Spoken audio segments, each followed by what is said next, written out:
takes my hand and leads me to the light. It's Wednesday morning, August 25th. This edition of Real Talk is presented by the team at Bitcoin Well. That was Ayla Brooke and the Soundmen, by the way. Bitcoin Well is Canada's, nay, North America's, no, the world's first, and as of right now, only publicly traded Bitcoin ATM company. They're proudly headquartered out of Edmonton. They've got Bitcoin ATMs across the country. And of course, their wheelhouse is explaining and making accessible cryptocurrency to people at all ranges, depending on where it's at, high, low. If you bought low, sold high. If you bought high and are holding, you may have different levels of rage. I know Adam O'Brien, the CEO, would just say buy and hold. Buy and hold. My pal Chiver's doing the same thing. Buy, accrue. Buy and hold. I'm not telling you to buy. I'm not telling you to sell. I'm telling you if you have questions, you can find Bitcoin Well under the sponsors tab on our website, RyanJesperson.com. Real Talk starts right now. Here's Ryan Jesperson.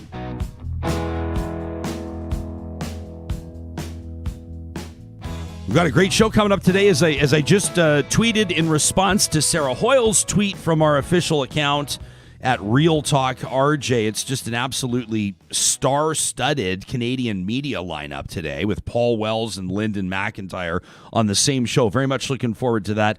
I don't know why I felt it. Why did I just? It's because it's hockey day. We skate later today. Me and the boys, we skate every Wednesday. I just about called him Wellsy. I've never met the guy in person ever. We've spoken before. I'd better not call him Wellsy. I'll ask him how he feels about that. But that would be the hockey nicknames are lazy. You just throw. I love them. He'd be Brooksy. I don't know what I would, because my nickname was Jespo. I kind of grew up with it. It wasn't bestowed upon me in a hockey locker room though. Would it have been Jespy? Probably not. Jesper, maybe Jespo. Who knows? It works. I like when I know everyone calls you Jespo, but I like where my gut goes is Jespy. Yeah, I think Jespy's kind of a little more like pat you on the head, like good little boy, Jespy. So you want me to call you Jespy? Yours is what would I'm be hearing. Yours. We would just add. It would be your last name plus E. It would be Hoylesy. Probably. That's probably how it would go. I got a lot of Hoyler. Oh yeah, or the Hoylers. Yeah, exactly. I've got hockey on the brain right now because there's a couple of former pro hockey players that are sharing their medical advice and their scientific interpretations on Twitter, and they're driving me crazy. Oh, because they're, medical experts. Yeah. Well, right. Brandon Prust has probably spent enough time in the hospital from hits to the head that he probably maybe has started to think that he's a doctor. People will say, Ryan's making fun of CTE. Ryan's making fun of concussions. No, I'm not. I'm just making fun of people that are sharing their personal opinions. Someone will say, well, what makes you any different? Well, my dad's a doctor. Does that give me some credibility? No. My dad, I always say to people, my friends, hey, do you think I need to go to the hospital? I'd say, well, my dad's a doctor. Let me take a look.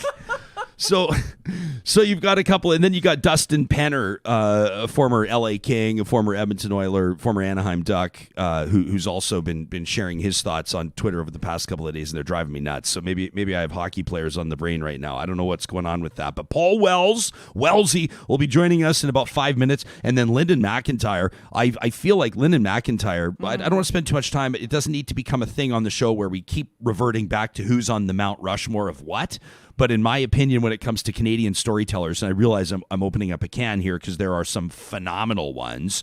And with Linden, you might say, well, are you talking fiction or nonfiction, right? Because you might say if you're talking Canadian storytellers, for example, Margaret Atwood better be on there. But if you're talking Canadian journalists, then you better there's this whole group over here. And did their careers have to be in Canada?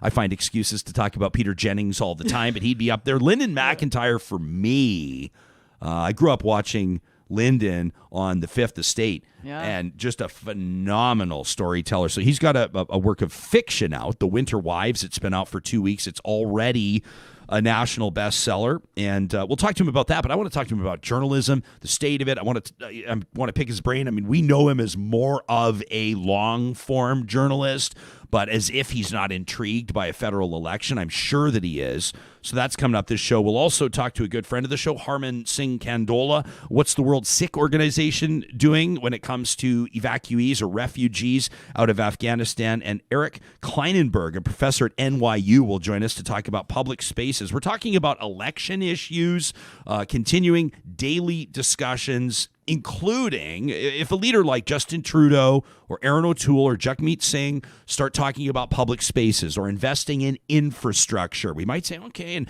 you try to wrap your mind around it. Oh, they're going to build 500,000 new units of affordable housing, or they're going to invest this many billions or trillions of dollars into public infrastructure.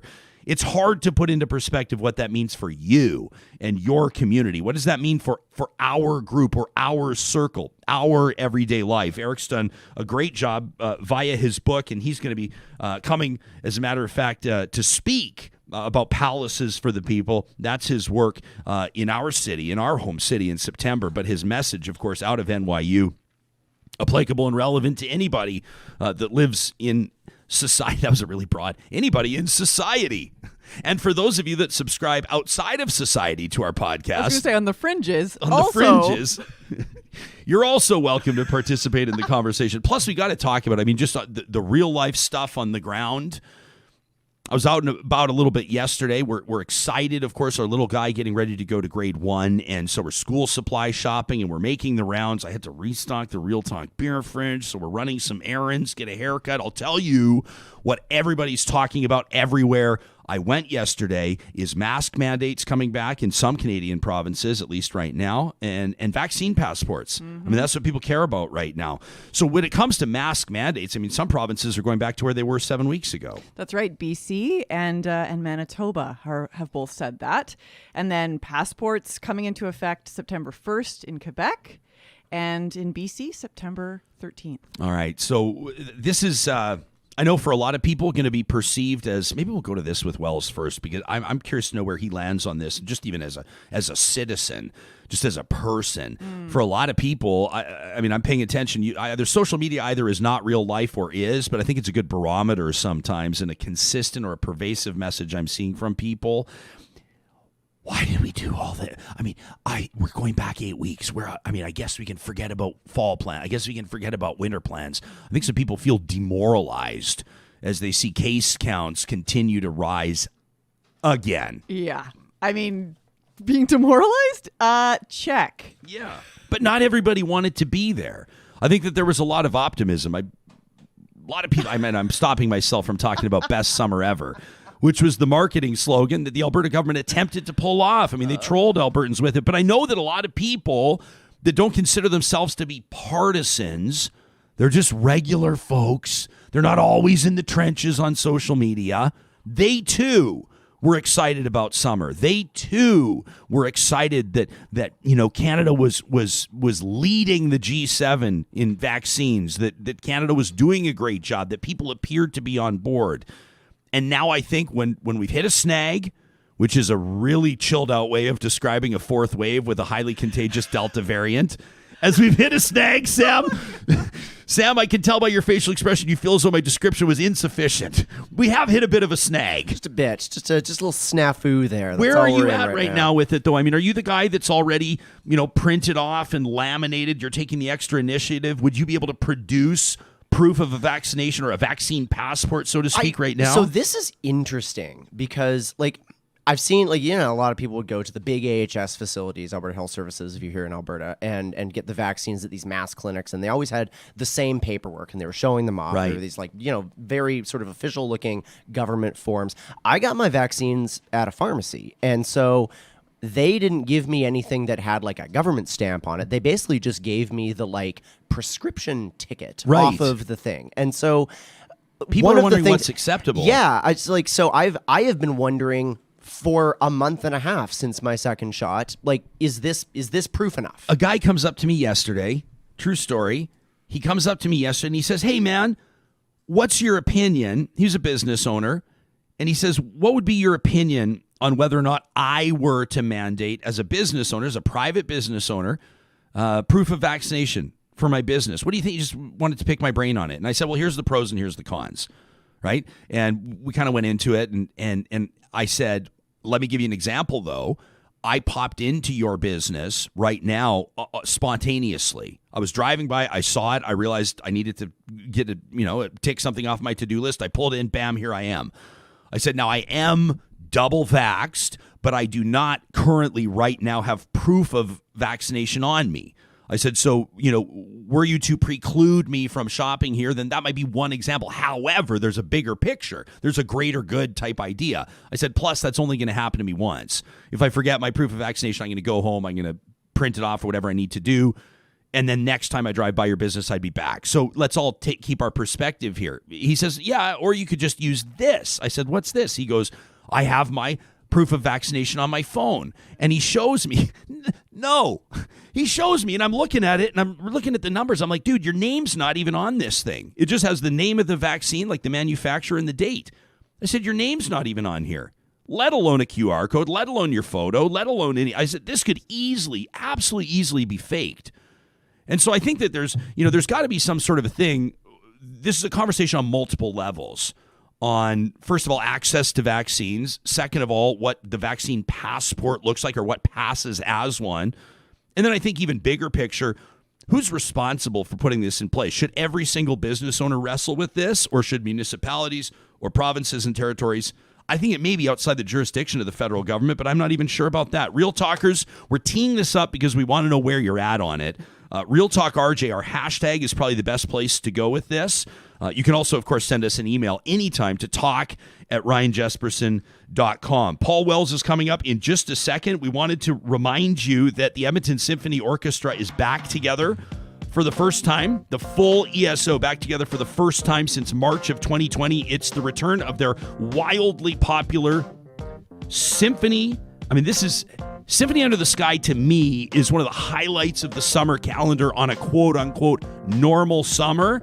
And now it seems this is about as normal as it's going to get, because we're starting to see a lot of indoor events, especially those impacting the arts communities. Those indoor events are starting to be canceled. Meantime, National Hockey League teams are among those saying they're going to require vaccines. Gosh, we got a lot to talk about. You don't have to worry about it. At Symphony Under the Sky, they've got their distanced seating options, including that grassy hill. If you've been to Horlock Park, you know what I'm talking about, where kids under 17, if they're accompanied by an adult, sit free. That's right. Tickets start at $20 for adults. You can find out more at windspearcenter.com. Symphony Under the Sky takes place in Horlock Park from August 26th through till September 5th. Also, big shout out to our friends at Park Power. A reminder, they're providing internet, electricity, and natural gas services, and you have a choice where you get your utilities from. They're your friendly local utilities provider across our home province, the province of Alberta. The promo code 2021-Real Talk gets you $70 off your first bill. You can take your business over there. I know this because I've done it. You go on the website. You don't have to call. You don't have to break up. You don't have to have that awkward text with your ex-power provider. You don't have to take them to Denny's and sit them down in the corner table and talk about how it's not them, it's you, and things just aren't working out. And come on, for a while, I mean, I haven't even plugged in my appliances for like 3 weeks. It's just not working. We've lost that spark. Park Power handles it all for you. 2021-Real Talk, the promo code.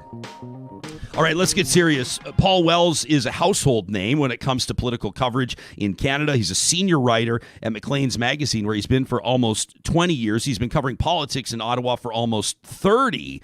Author of the 2014 book, The Longer I'm Prime Minister, making his Real Talk debut this morning. Paul, it's great to have you here. Thanks for making time for us. Ryan, thanks for having me on. It's a pleasure to be invited. I don't know why I took it in this weird direction, but as I teed up your interview this morning, I said, Wellesley's going to join us. And I thought, you don't just jump to a nickname with someone you barely know. Did you grow up being called Wellesley? No, because my older brother was more athletic than me, so he got called Wellesley, and I got called Wellesley's little brother. Wellesley's little brother. All right, good stuff. The third choice at street hockey. Hey, Paul, you must, though, lace up your skates, so to speak, anytime there's rumblings of a federal election. We've got different opinions from different pundits on this one regarding the appropriateness of the Prime Minister's call. Did you see this coming from a mile away? Oh, yeah. I mean, I was told in late June that the target date was August 15th or 16th to launch the election. none of us has the sight lines into a prime minister's office that most of us used to have. This PMO is, if anything, quite a bit more tight-lipped than Stephen Harper's ever was.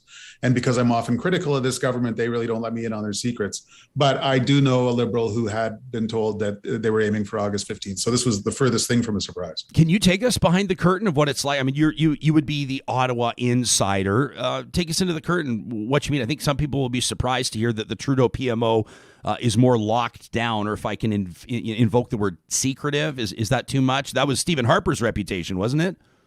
Yeah, it's true just about across disciplines, across work fields.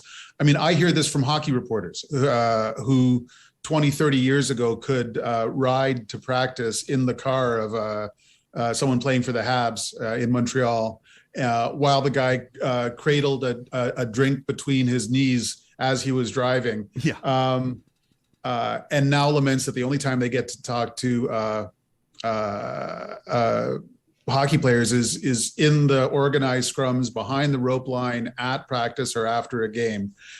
Similarly, when Stephen Harper was being accused of being incredibly tight-lipped, I happened to notice that the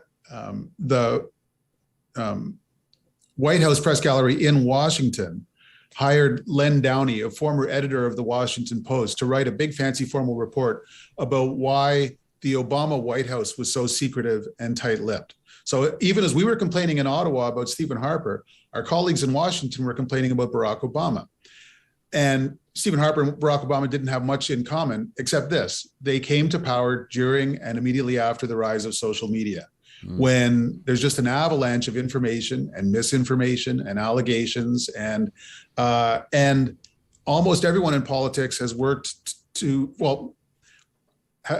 deal with that in various ways, and most of them do it by telling us only what they want us to know, telling you what they want you to know through their Instagram accounts and Facebook and Twitter and stuff like that. They don't need us as much as they used to, and they're not shy about reminding us of that.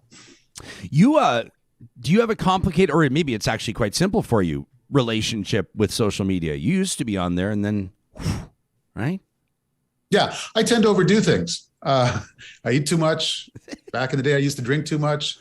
I was doing too much Twitter, and it was not making me happy, so I quit. Yeah. Did that hurt your business? I mean, did it hurt? You know, I've always felt, I remember my employer, I used to host a show called Breakfast Television. My employer mandated that I get on Twitter, and I was dragged kicking and screaming onto Twitter, and since then I've justified it to people. People have said, if you weren't a public figure, a commentator, would you still be there?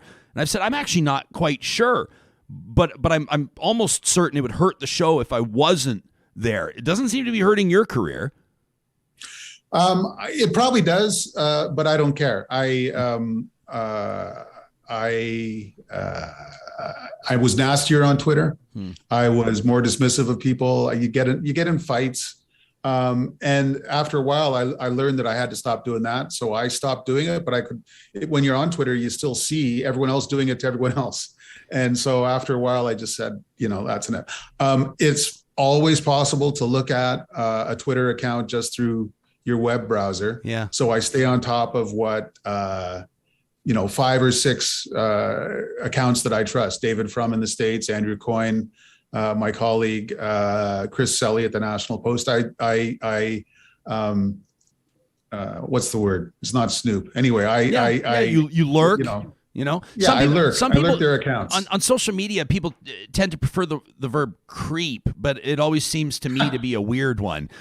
So let's stay away from that one. I think that lurk is fine. I was yesterday. I mean, Rex Murphy had a column out yesterday. I'm reading every time the guy has a column out, he trends on Twitter, and he's virtually impossible to track down publicly. And I thought, you know what? It's kind of a power move. Twitter is still advancing Rex Murphy's column. Whether you love him or loathe him, you're going to click on it to see why he's trending. Charlie Watts and Rex Murphy were trending for different reasons yesterday. You're going to click on to see why, and then you're probably going to read his piece to see if you agree with it or disagree with it. A guy like Rex, a guy like you might say, why do I need to be on there? The medium's doing my work for me anyway.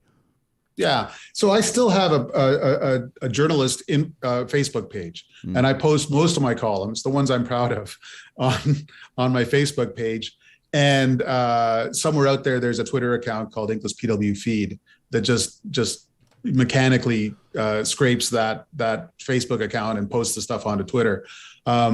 I typically send what I write to this National News Watch website, which is where everyone in Ottawa goes for their headlines. Yeah. So I find ways to let people know that I've written something. But if they don't like it and they want to dump on me on Twitter, more power to them. I'm relieved not to have to read it. And if they love it, that's great, but I don't know about that either. Yeah, fair enough. It probably keeps you a little bit more balanced, right? Don't they say never read your own headlines? I was yesterday observing a guy that's door knocking. I don't know him personally, but he said a reminder, and he put this out on social media. I don't know if that's ironic or not, but he said a reminder: elections are not won on social media. Elections are won at the doors. He's like, if you feel strongly about a candidate, a platform, a party, knock on doors, tell your friends, help fundraise. But then I see a lot of I see press secretaries, I see issues managers for governments, I see politicians. It's kind of funny if they're going to tell us that Twitter's not real life or social media doesn't win elections, because they sure spend a lot of time on there. I mean, look what one of the compliments you'll hear about Jagmeet Singh. Oh, he nails TikTok. People talk about that. I mean, do you think that social media does factor into elections, or is it maybe sort of more significant than we might actually, is less significant than we might give it credit for?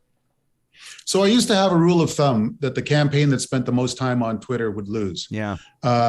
Justin Trudeau broke that rule in 2015 and has broken it since then. I think in a complex time, you have to do everything.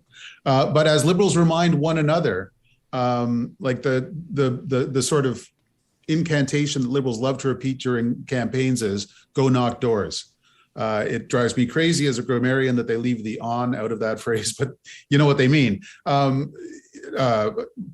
Posting family pictures on Instagram, tweeting clever retorts to conservative columnists, that's great. But if you're not meeting people face to face, if you're not spending at least a few seconds hearing their concerns, trying to respond to them, you're not winning. And campaigns that have a robust online game and a serious, energetic ground game are the ones with an advantage these days. Your piece at Maclean's.ca a couple of days ago, is a conservative minority government even possible? And we'll get into the crux of it, because it's a fascinating, you go deep into the weeds in a fascinating way to describe how the same vote result could turn out two different prime minister scenarios. We'll get into that in a second, but you open, you just had me with your lead. Justin Trudeau on Monday continued his Surprised by Canada tour, in which he flies from coast to coast, warning Canadians about the looming threat of things that are already happening. That's one way to characterize it. How would you assess it? People are saying he appears to be surprised by the election that he called. Yeah. So to some extent, they've had a lousy first week. He didn't have. So I remember Jean Chrétien called early-ish elections after only 3 years in 97 and in 2000. In 97, he couldn't really explain why he was having an election. The obvious reason was because he liked his chances and he wanted to try for a better result, and it didn't work out very well. In 2000, he had a better answer and he got a better result. If you can't explain why if you choose to have an election, if it's not just because your time has run out or because you've been defeated by your opponents in a confidence vote in the House of Commons, if you just decide, it's a good day for an election, you better be explaining really in a compelling way to Canadians why you're bothering them. And the Prime Minister's had a lousy week trying to come up with reasons. And one thing that fascinates me about this Prime Minister, he's said to be a great communicator. He's said to be gregarious and relaxed and at ease with himself. But he often doesn't improvise very well. And when he runs into trouble, there's usually a couple days of adjusting before he comes up with even a kind of a lousy response to it. Obviously, it works for him. He's been Prime Minister for 6 years, and he's still, leading in most recent polls, and still has a really good shot at winning this election.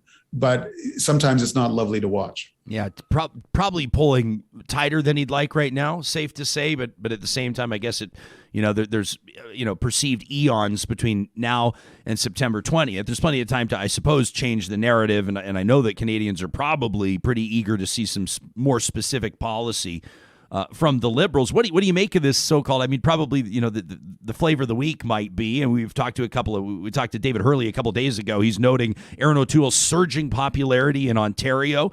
Hurley says to our audience on Monday, most people up until 3 days ago hadn't have considered Aaron O'Toole to be a potential prime minister, but he believes that that's changing. Do you see that, and do you see it happening outside of Ontario, and you think it's sustainable? Yeah. I see it happening. I see it happening outside of Ontario, and it may be sustainable. Aaron O'Toole was the big surprise of the first week. Just about everybody who knows him in Ottawa likes him, enjoys chatting with him, finds him an amiable fellow, and thought that he had really under-delivered in his first year as opposition leader. No clear position on a lot of things, not a really compelling public speaker, and on and on and on. So, on the first full day of the campaign's launched last Sunday. On the Monday, he comes out with this platform, which is twice as thick as the Liberal platform in 2015, if that counts. It's full of detailed policies on stuff that normally doesn't even get discussed in federal elections. A lot of foreign policy stuff, really specific policy on addiction treatment that flat contradicts what Stephen Harper did for a decade. I mean, I wouldn't be surprised if that becomes more of an issue, including an issue of disagreement among conservatives. There's stuff on food security. There's stuff on that is just not ever going to be debated.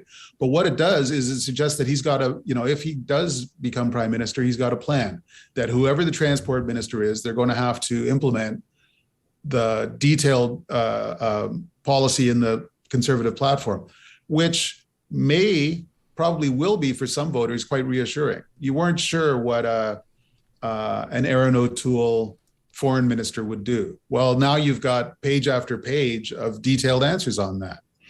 Where I find an example, Paul, is and I'll note that this quote came from Conservative MP Michelle Rempel-Garner, so it wasn't from Aaron O'Toole himself, but I saw yesterday, she said, Trudeau's basically waffling on whether or not Canada will recognize a Taliban-led Afghani government. She says Prime Minister Aaron O'Toole will never recognize a Taliban-led Afghani government. Now, it's certainly taking a position. I wonder at this point if people may have questions on whether or not that's an intelligent thing to say while Canadian troops are still trying to get out of there with Afghani citizens as well. But might that be an example of something where you think it's an important step for the Conservatives to plant a flag on something? Yeah. If I was prime minister, I would not recognize the Taliban. They're already showing that they had 20 years in the penalty box, and worse, and they haven't rethought their positions on anything because their conception of Islam does not permit them to rethink anything. And they're still big on the beheadings and the executions. Bill Clinton used to say, by election day, I want the people who vote against me to know exactly why they're doing it. In other words, he always thought that you're better to be clear on where you stand. And some people won't like it, but some other people will have something to rally around. And I personally am not a big fan of these big, thick, detailed platform documents because they essentially hogtie governments years into the future when we just spent a year and a half the whole planet getting a really stark lesson in how it's impossible to predict what's going to happen next. But that's a kind of an intellectual concern. What we've seen is that these detailed platforms are really good at filling in blanks where people weren't sure about a party that hasn't recently been in government, that they tend to be persuasive. The classic example is Jean Chrétien in 1993 with his Red Book. By the end of that campaign, you'd throw whatever question you had at Chrétien, and he would say, He'd wave the platform document around. He'd say, "It's in there. Read it." I mean, and it was never clear whether Chrétien had read it. But he had a good answer for any question you could throw at him. Yeah, it was kind of reminiscent of the Rob Ford gravy train thing, right? Every question was just met with the same cookie cutter response. Paul, this piece of yours in Maclean's a couple of days ago, is a conservative minority government even possible? Tease up several different scenarios where a vote total could mean Canadians would see either Prime Minister Justin Trudeau or Prime Minister Aaron O'Toole. It's not the type of thing the average person would be aware of, which is why we're excited that you're here to talk to us about it. Can you, in layperson's terms, you do a great job laying it out in the piece. Can you kind of explain this to us, how this could work? You're predicting, or at least you're prognosticating about a pretty tight horse race. Yeah, I'm considering possibilities. Yeah. The Ghost of Christmas Future, he doesn't tell you what Christmas in the future must be. He just shows you what Christmas may be. And these questions always come up when a race is tight. And my colleagues who are traveling with the party leaders end up pestering the party leaders for days on end. Jagmeet Singh, will you work with Aaron O'Toole if it's a minority? And so I just thought I'd get out ahead of that speculation. Basically, the rule is not that the party with the most seats forms the government. We've seen many examples in Canadian history where that was not the case. In Ontario in 1985, the Conservatives won more seats than any other party, but it was the Liberals and the NDP who together formed the government. In British Columbia in 2017, Christy Clark, the incumbent Liberal premier, won one more seat than John Horgan's NDP, but ended up having to end her political career because John Horgan reached over to the Greens, who had only 2 members, and they formed a kind of a loose coalition. And I believe there was a minority government in New Brunswick a few years ago. Now, so what do you really need? If you don't need the most seats, what do you need? You need the support of enough members in the legislature to command a majority on important votes, usually money votes. Now, usually they're the same thing. Usually the party with the most seats commands a majority in the House of Commons or in the legislature. But every once in a while, there's wiggle room for interpretation, and room for deal making as different contending parties try and get the support of that lasting majority. And of course, there's a classic case in 2008, just weeks after the election in 2008. Stephen Harper had the most seats. He went on to govern. And then several weeks later, the Liberals and the NDP and the Bloc didn't like the way he was governing. And so they tried to gather around Stéphane Dion to form an alternative government. They wrote to the Governor General, and it all collapsed because even then the numbers were really, really shaky on the coalition side. But these kind of games are things that can happen. And what's after a close election. And you lay it out. What's particularly interesting is that people might be kind of going, okay, it sounds like this could be decided by accountants and lawyers, but that's not That's not entirely true.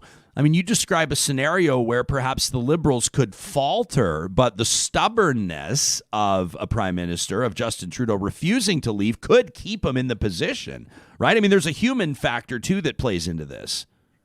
Yeah. I mean, what we saw, again, in Harper versus Dion in 2008 was how tough are you?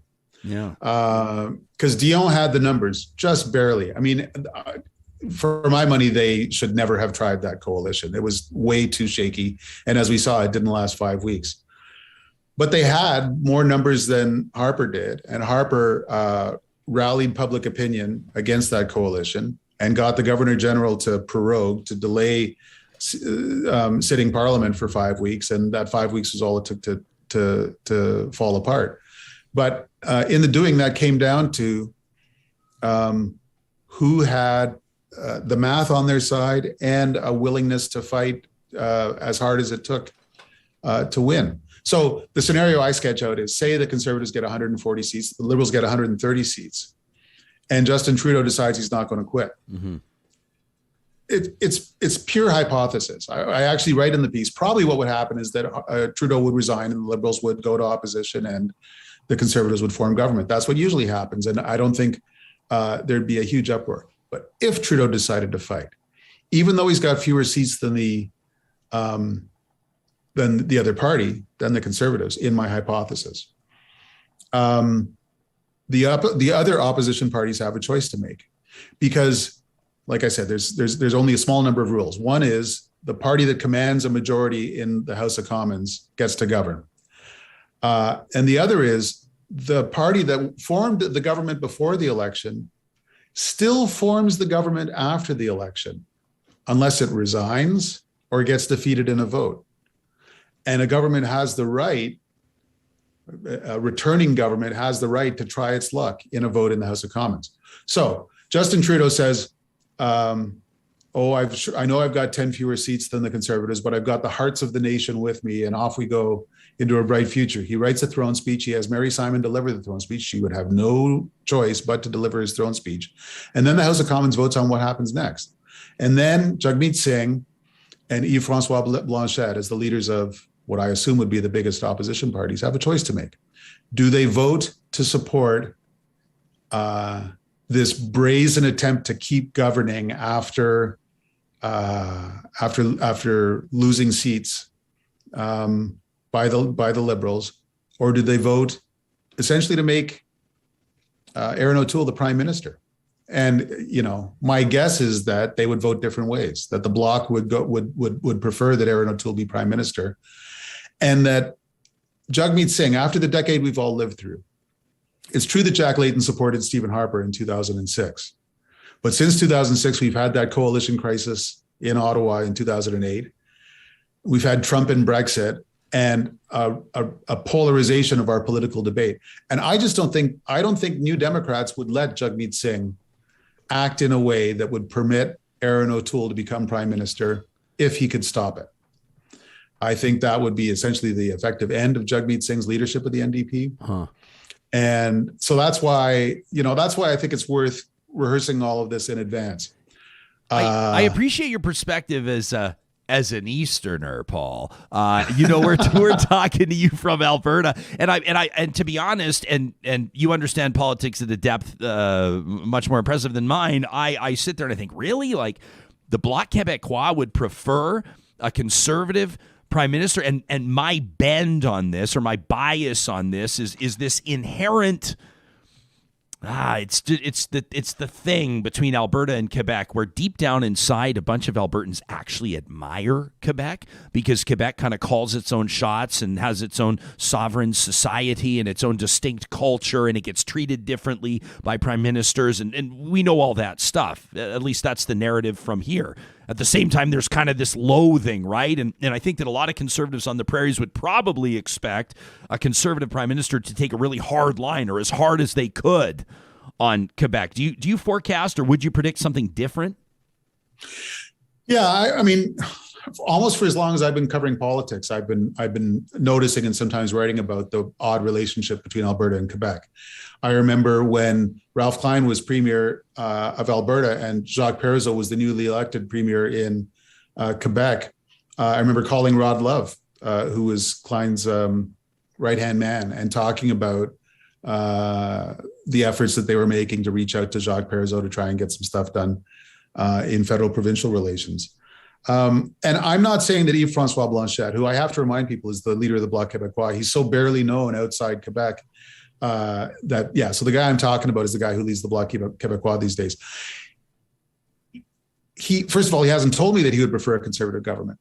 I'm guessing. And if he does, it's not because he thinks Canada would be better governed by conservatives. He doesn't care. He thinks that a conservative government, led by a rookie leader with no representation in Quebec, or not much, would be easier to get concessions from. It would be easier to roll an Aaron O'Toole conservative government than to roll a Justin Trudeau Liberal government. One thing that Blanchet has said is basically it's his main platform plank in this election. We want a weak federal government so that Quebec can make gains. We don't want, you should vote to block a Liberal majority. That's what he's telling people. Well, so the next step in that is if you want to vote to block a Liberal majority, and if things get weird and everyone's got a decision to make, I think he would prefer a weak rookie Conservative government to an experienced Liberal government that he doesn't particularly get along with. Let's stick on Quebec for a second, because I think it's one jurisdiction in Canada where you can find good examples of a different model or a unique model of healthcare delivery that would include or integrate so-called private delivery. And this has been an early theme, to be certain, in this election. I saw a tweet from Matt Gurney yesterday, who kind of funny. He said, basically, to paraphrase it, is this basically going to turn into an election where two guys are arguing about feeling the same way on public health care? The Trudeau Liberals are coming at the O'Toole Conservatives saying they want to privatize. The O'Toole Conservatives firing back with the assistance, I think, of Twitter corporately, which flagged a Chrystia Freeland video. As you know, it kind of blew up in the Liberals' face there. But O'Toole saying, hey, there will be universal public access here. For whatever reason, and I say that somewhat facetiously, public health care, universal health care, is that sacred cow in Canada, or one of very few. Do you think that this election is going to be about more than that, or is this turning into an election on health care? I think it's going to be about more than that, but I think what we're seeing, the Nanos tracking poll this morning, they come up with new results every day, suggests that the last 3 days of brazen fear-mongering by the Liberals seems to be having an effect. The Liberals are up to their highest point since the campaign began. They've opened up a new lead over the Conservatives. My phone is ringing. And what that shows is, in politics, what counts is the truth, but what also counts is what you say that appeals to people's hopes and fears. And there's a long, long history of Liberals essentially posing as the defenders of Medicare. And sometimes it works and sometimes it doesn't. But that's the dynamic that we're in now. Yet at the same time as you, we look to you for analysis and insight. When you confirm your booking on this show, you tell our editorial producer, Sarah Hoyles, that every election entirely surprises you anyway.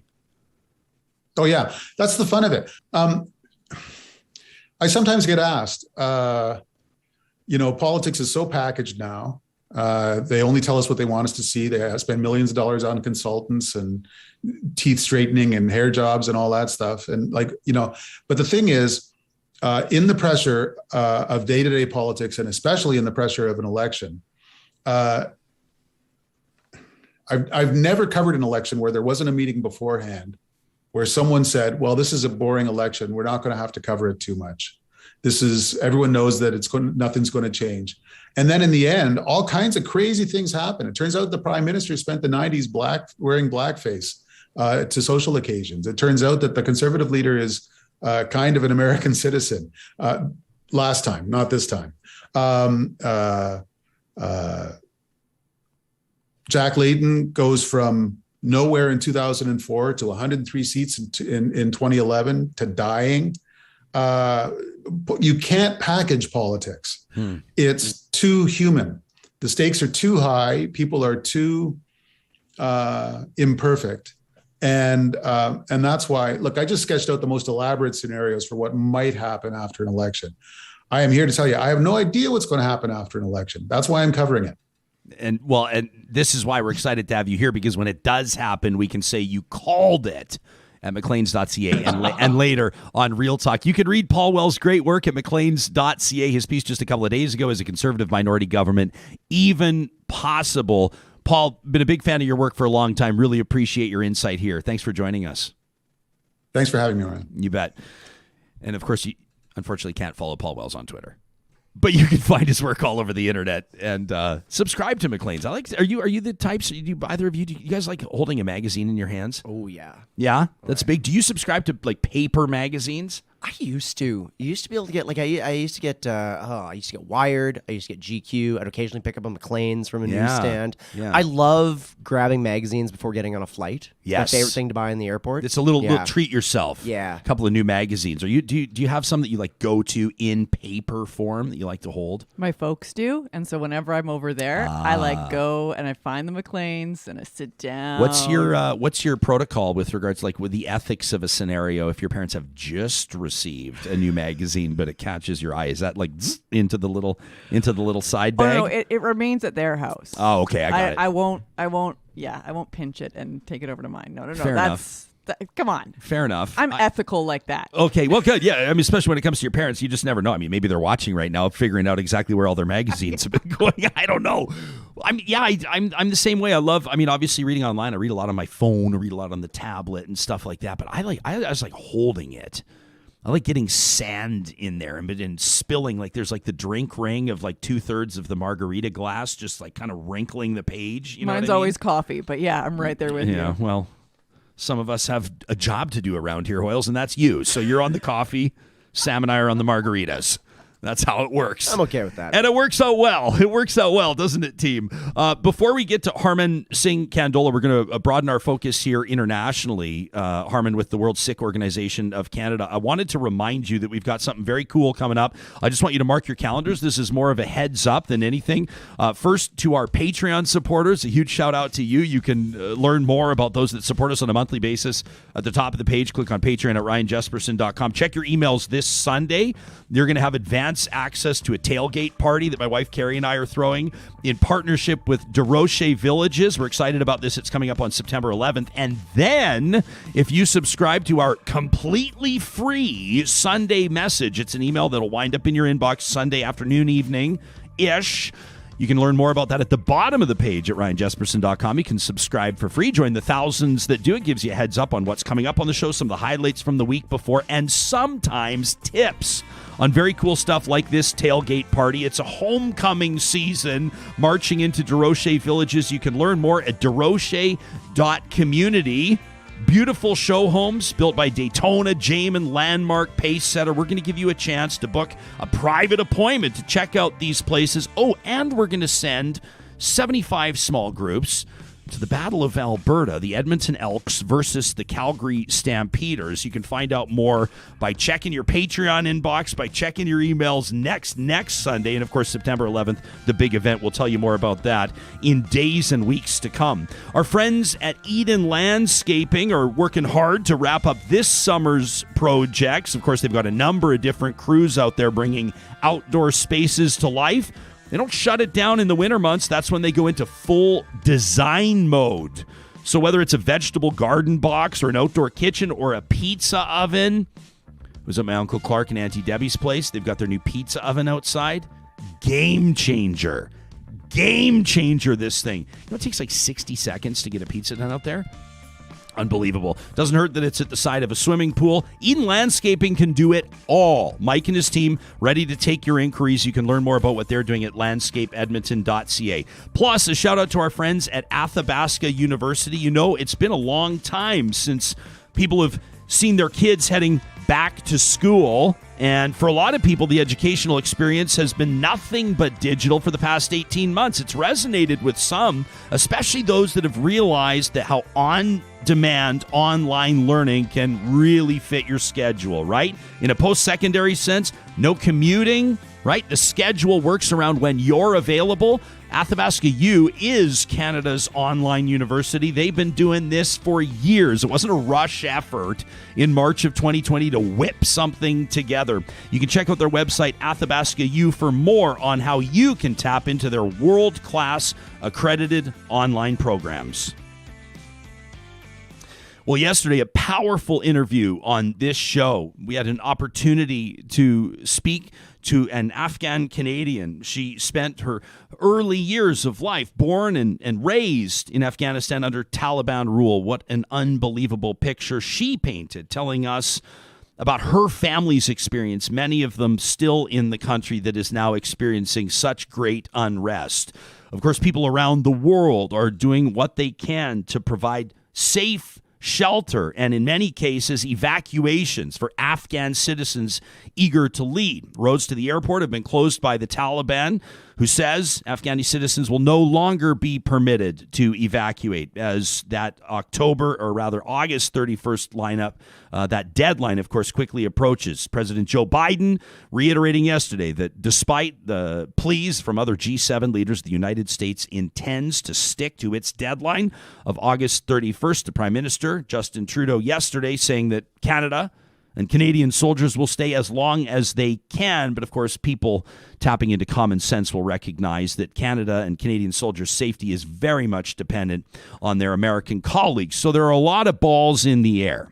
And there are a lot of people around the world doing what they can outside of levels of government to bring some semblance of safety to the thousands and thousands of people attempting to flee. One of them is a lawyer based in our home city of Edmonton. Harman Singh Kandola is vice president of the World Sikh Organization of Canada. He's on Edmonton's Anti-Racism Advisory Committee board, and he happens to be a member of Real Talk's editorial board as well, which we're thrilled to have him on that team. Harman, thanks for making time for us today.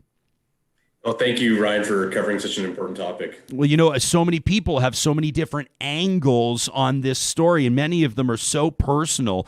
Why is the World Sikh Organization of Canada so intent on contributing as many efforts as you are right now here? So back in 2014, we were contacted by Afghan Sikhs and Hindus who were living in Afghanistan at the time, and they outlined, the threats that they were facing from the Taliban and from ISIS. And they started to lay out their desperation, even 7 years ago, in their current conditions. And they were begging and pleading for support and assistance in relocating or being able to, shift as refugees to a different country. And so for the past 6 years, the World Sikh Organization, along with our partners at the Maligne Canyon Foundation, many Albertans and many people will remember the late Maligne Canyon, who was a minister in government, but someone who had taken this on as a personal mission to help religious minorities who were facing discrimination to relocate. And so for the past 6 years, we've been advocating and pushing the Canadian government to create a pathway for refugees from Afghanistan to relocate. And, it's been a very difficult journey. It's been 6 years of kind of, in the face of a government that has not shown necessarily the will in the past to help or to be aware of some of the risks. And, since our initial ask, the situation had only continued to deteriorate. Religious minorities in Afghanistan have been targeted by Taliban for the past 6 years. We saw numerous situations and incidents that took place, attacks on those local communities. And if I can share is, I'll never forget last March when some ISIS gunmen had entered into a Gurdwara in Kabul and killed 25 Sikhs, including the 4-year-old Tanya Kaur. Yeah, and you can see some photos of even the next day when they went to cremate the bodies of the victims, they were then targeted with a bomb blast outside of the cremation ground. And so even in their moment of grief, they were still being targeted for being a religious minority.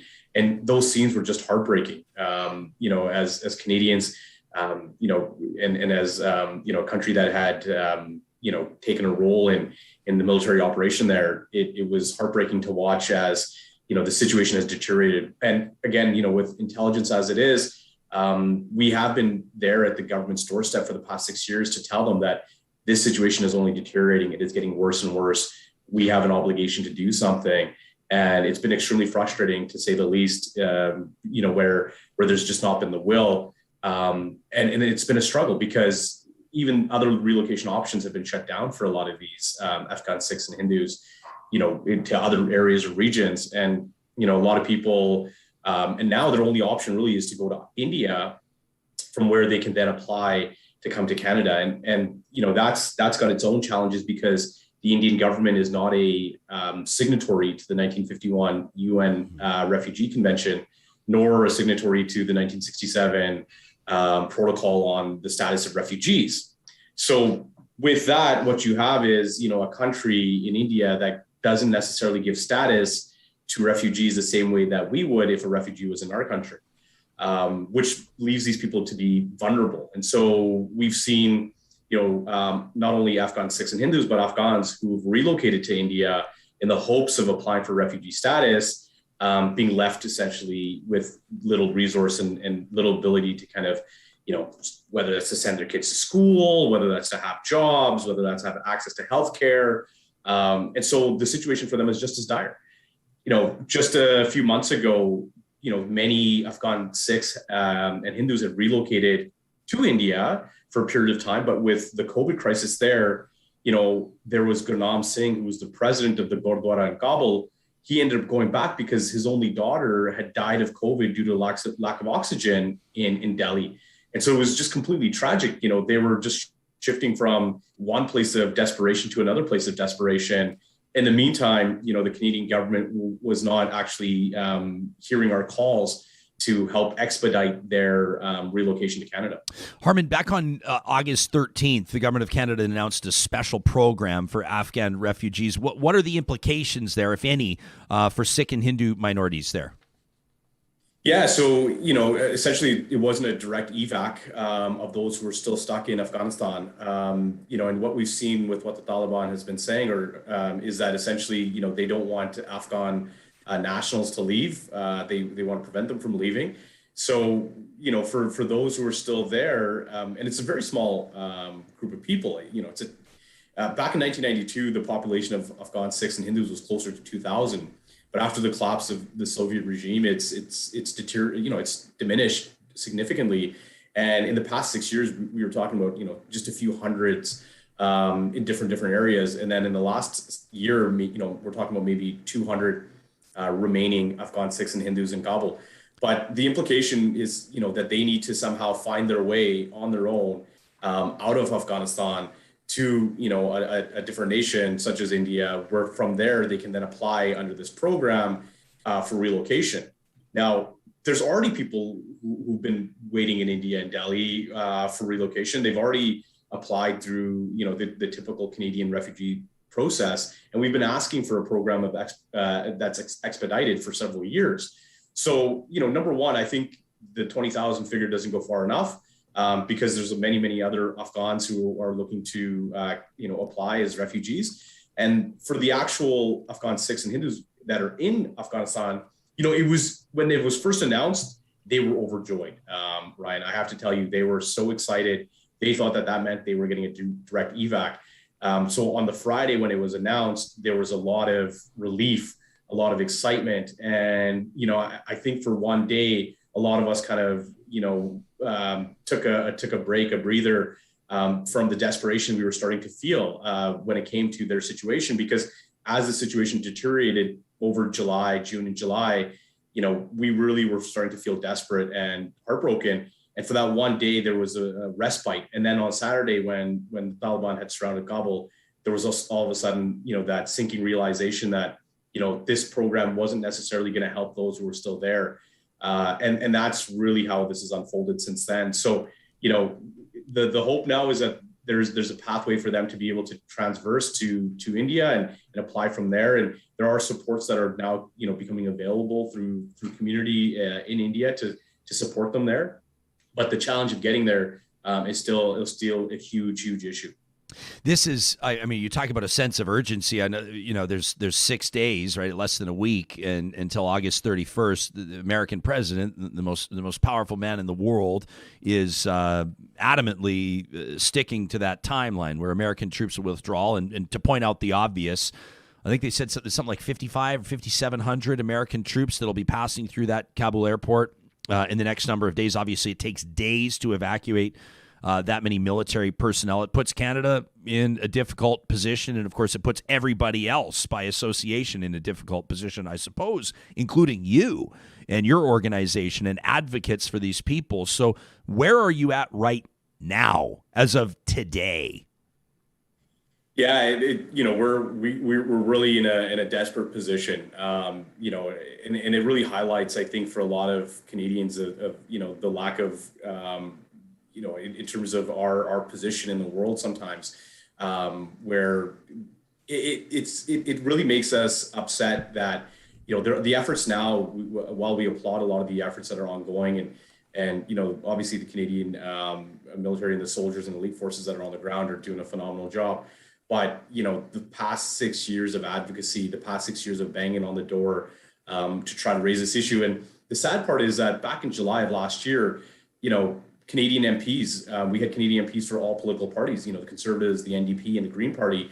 They actually wrote to the Minister of Immigration calling for a special program. So this isn't even a political issue. This is, the Liberals had, full party support for a special program to assist religious minorities who were in Afghanistan at the time. And that was over a year ago that they had all got together on a singular platform to actually say that, we want to make this a priority as Canadian MPs.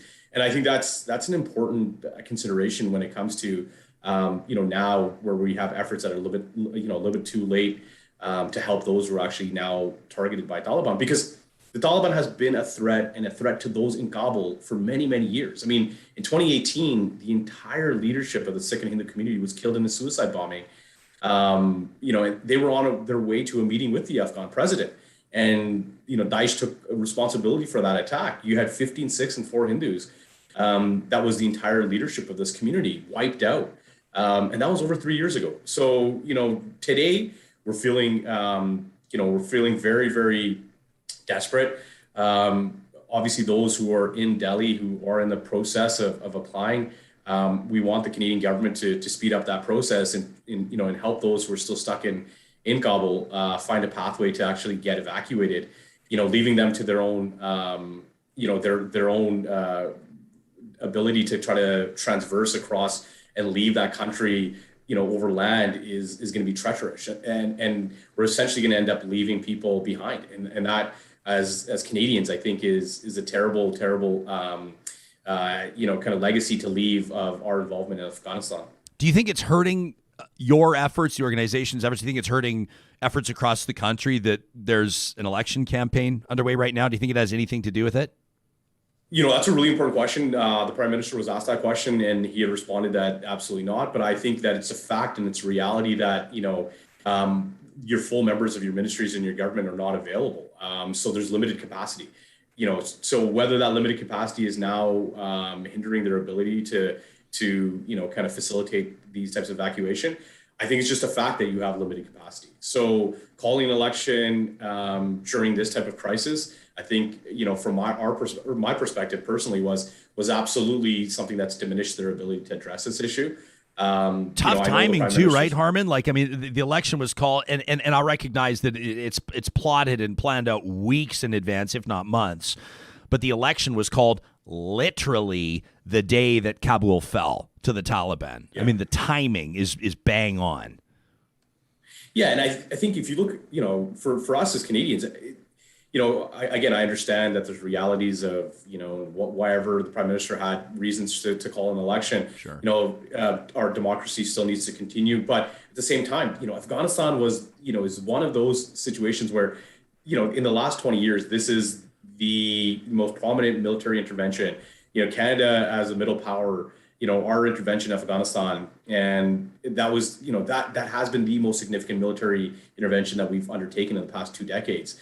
And you can see the complete uprising of Canadians, of former soldiers, of, Afghans, who are taking a stand and saying, this should be our priority over an election.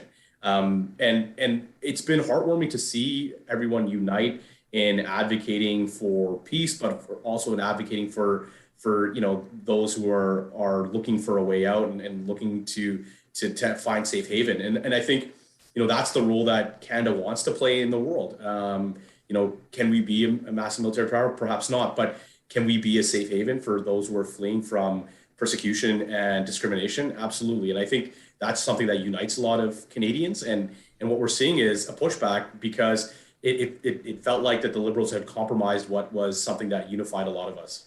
I'm just reading, comments from people that are listening to this live right now, Harman, including our audience that's watching it live on YouTube right now. In the comments, Terry says this is unimaginable. Colette just says this is so sad. Nicole says we have an obligation. I mean, despite what political pundits will tell us about why Afghanistan is not spoken about at the doors and why, frankly, it feels cold to say this. I know you'll recognize the context, but people don't care about this kind of stuff. It's not the type of thing that leads people's discussions during a campaign. People are. Many Canadians will want to know what they can do. You're a guy that's doing something. To the doers, what would you say? It's one of those things that we need to continue to advocate on behalf of those vulnerable, across the world who are facing discrimination.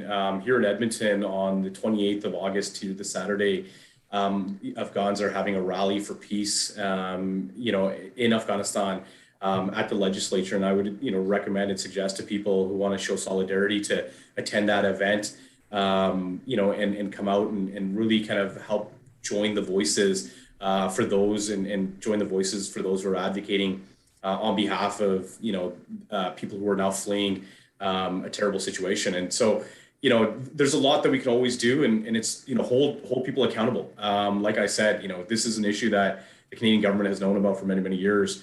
Hold these governments accountable and ask them those tough questions. That's the way that we can ensure that, moving forward, we don't end up in absolute catastrophes like we have today that are on our hands.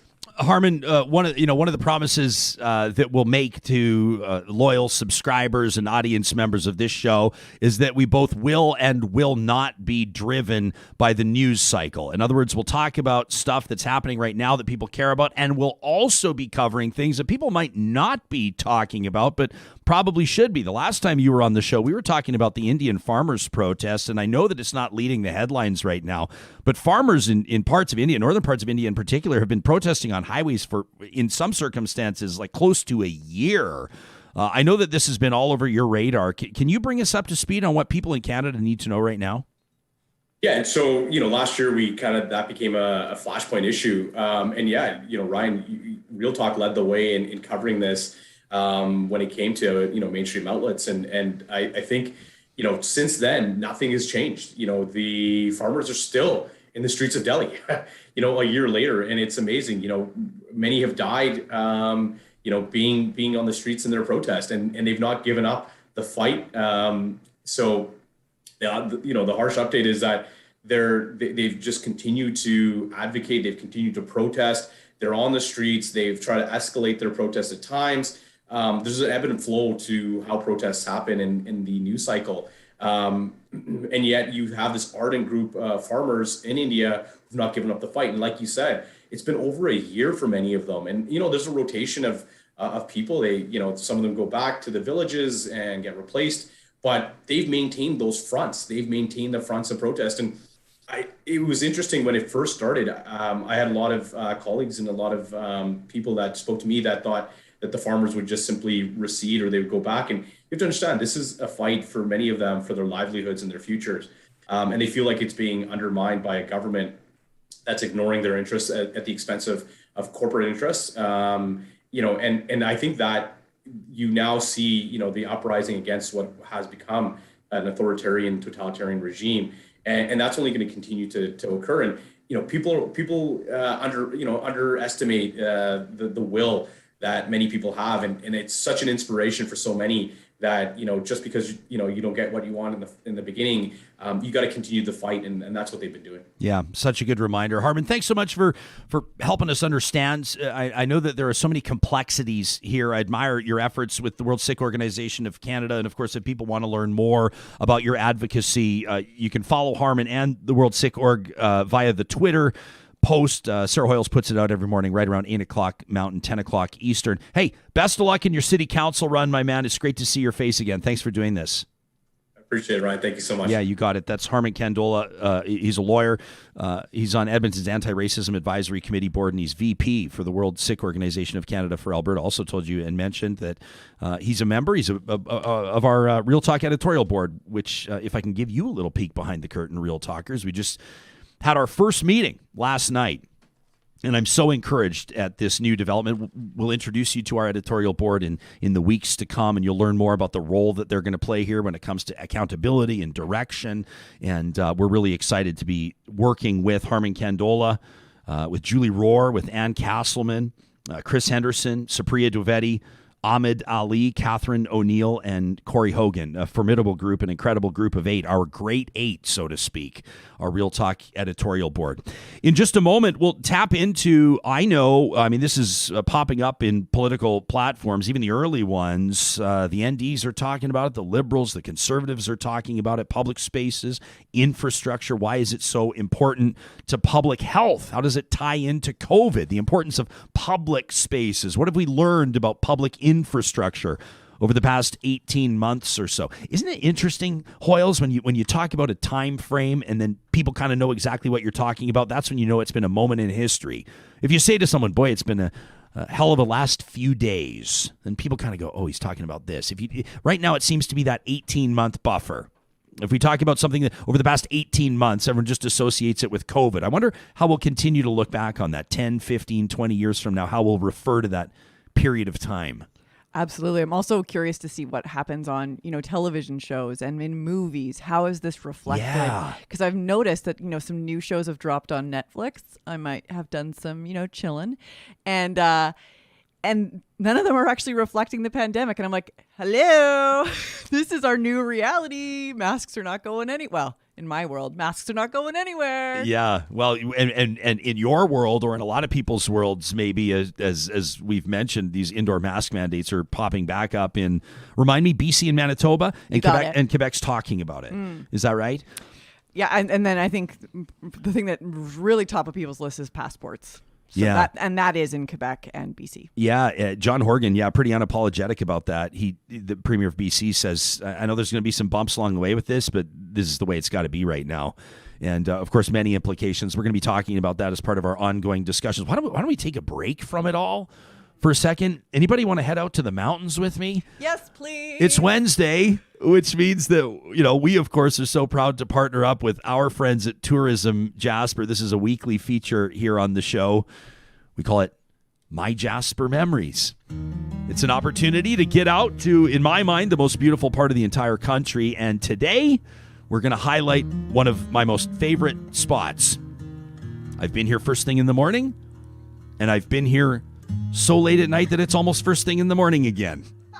Talking about Maligne Canyon with its steep 55-meter sides, like almost 170 feet straight up, multiple waterfalls. I can almost feel that kind of water vapor, the droplets, year-round accessibility. I highly recommend winter tours through Maligne Canyon, but of course the summer equally as stunning. It's a geological wonder and a must-see within Jasper National Park, but it also has a secret, which I didn't actually even know until 2 days ago. The water that courses through Maligne Canyon arrives via an underground cave system all the way from Medicine Lake. You're going, hang on a second. Locals are going, Medicine Lake is like 14 kilometers away. So how do we know how long it takes for the water to get there? Well, scientists have used red dye in the water, and they've been able to determine that the journey takes 12 to 24 hours in the summer for this water to make its way those 14 kilometers, 5 to 9 days in the winter when it continues to move. Now, the canyon got its start about 365 million years ago. It was a shallow tropical sea that covered the area at the time, and ancient plankton make up the Devonian limestone that Maligne Canyon is carved from. This stuff just blows my mind. But unlike most water-carved features, Maligne is actually narrower at the top, as you can see there, than it is partway down. To those listening in on the podcast, just imagine what appears to be standing inside an Egyptian pyramid with a hole cut at the top. Fascinating stuff, leading some geologists to theorize that the canyon used to be a cave that had its ceiling actually sheared off by glaciers. How cool is that? So here's the deal. The waterfall that runs through the canyon it's only going to run for another. I hate to remind you of this, friends, but winter is coming. That's when we get to talk about snowboarding and skiing and ice climbing and all the other cool stuff. But if you want to hear that waterfall and see it run through the canyon, you've got till about December. Come winter, most of it will drain away or freeze. And then that's when you can get those crampons on and walk the frozen bottom of the canyon floor to see the natural ice sculptures. Or if you're, my hands start sweating if I start talking about ice climbing. It's not my thing, but maybe you're wired that way. You can always learn more at jasper.travel/real talk. You can catch up on past episodes, past features, learn so much more about this national park that we love so very much. We also invite you to share your Jasper memories. Just use the hashtag MyJasper and the hashtag RealTalkRJ. I love that Audrey did this for us. Check these photos out, these family photos. These are absolutely stunning. This was following our most recent MyJasper Memories. This from Audrey. Look at these family photos. You got Spirit Island, an unbelievable hike. Look at the kids getting set to play a little bit of shinny. This is absolutely beautiful stuff. This is what it's all about. Quality family time. Quality alone time sometimes. Huh? How good does that sound? The hashtag MyJasper, the hashtag RealTalkRJ. And again, you can learn more at jasper.travel/realtalk. Palaces for the People. It's a book by noted speaker and author Eric Klinenberg. He's a professor of sociology, director of the Institute for Public Knowledge at New York University, and our guest this morning. Eric, thanks so much for making time for us, and welcome to Real Talk. Hey, thanks. It's good to be here. I'm actually speaking to you from Chicago, but looking at those photographs, I'm wondering if I can get into Canada these days. I'm ready to come to one of those parks. Yeah, we'd love to have you here. Let me say, Chicago. Am I allowed? Am I allowed in?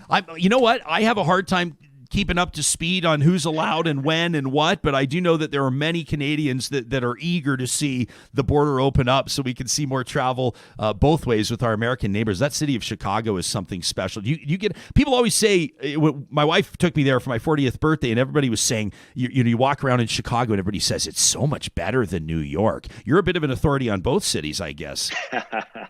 So I've voted with my feet in the sense that I live in New York City right now. Yeah. But it always feels great to come to my native home, Chicago.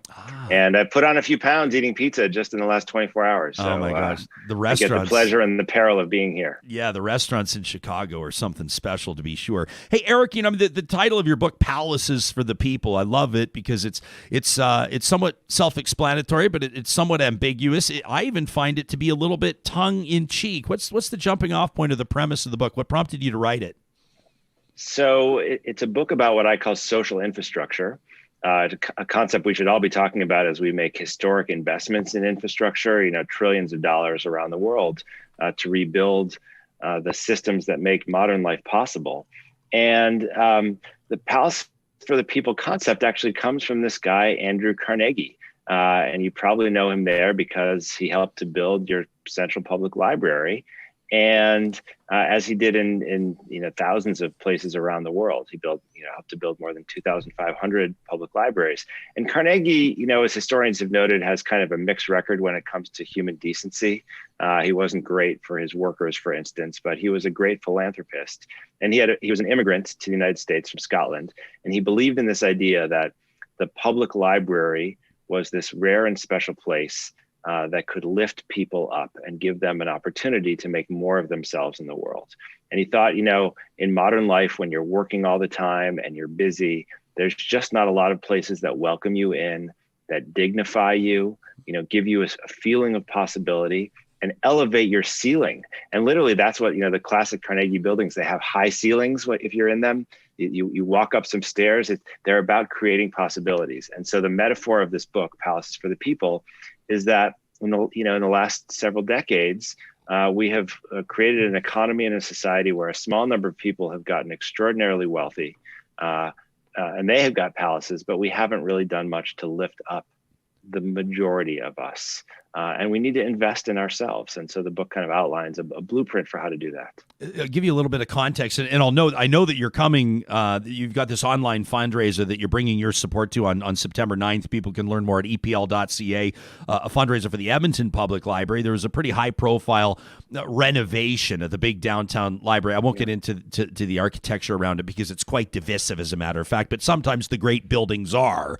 But there was a big investment, with Edmonton's downtown library. Our city just south of us, another big city, got a lot of audience members down in Calgary, a stunningly beautiful library down there. And we see jurisdictions and governments and societies investing hundreds of millions of dollars to build these libraries. Now, I'm not saying I subscribe to this theory, and as a matter of fact, I don't hear it as often as I used to, but when we started seeing tablets or more access to information online, some people were questioning the value of continuing to invest in libraries. I think because there was this understanding that library equals book.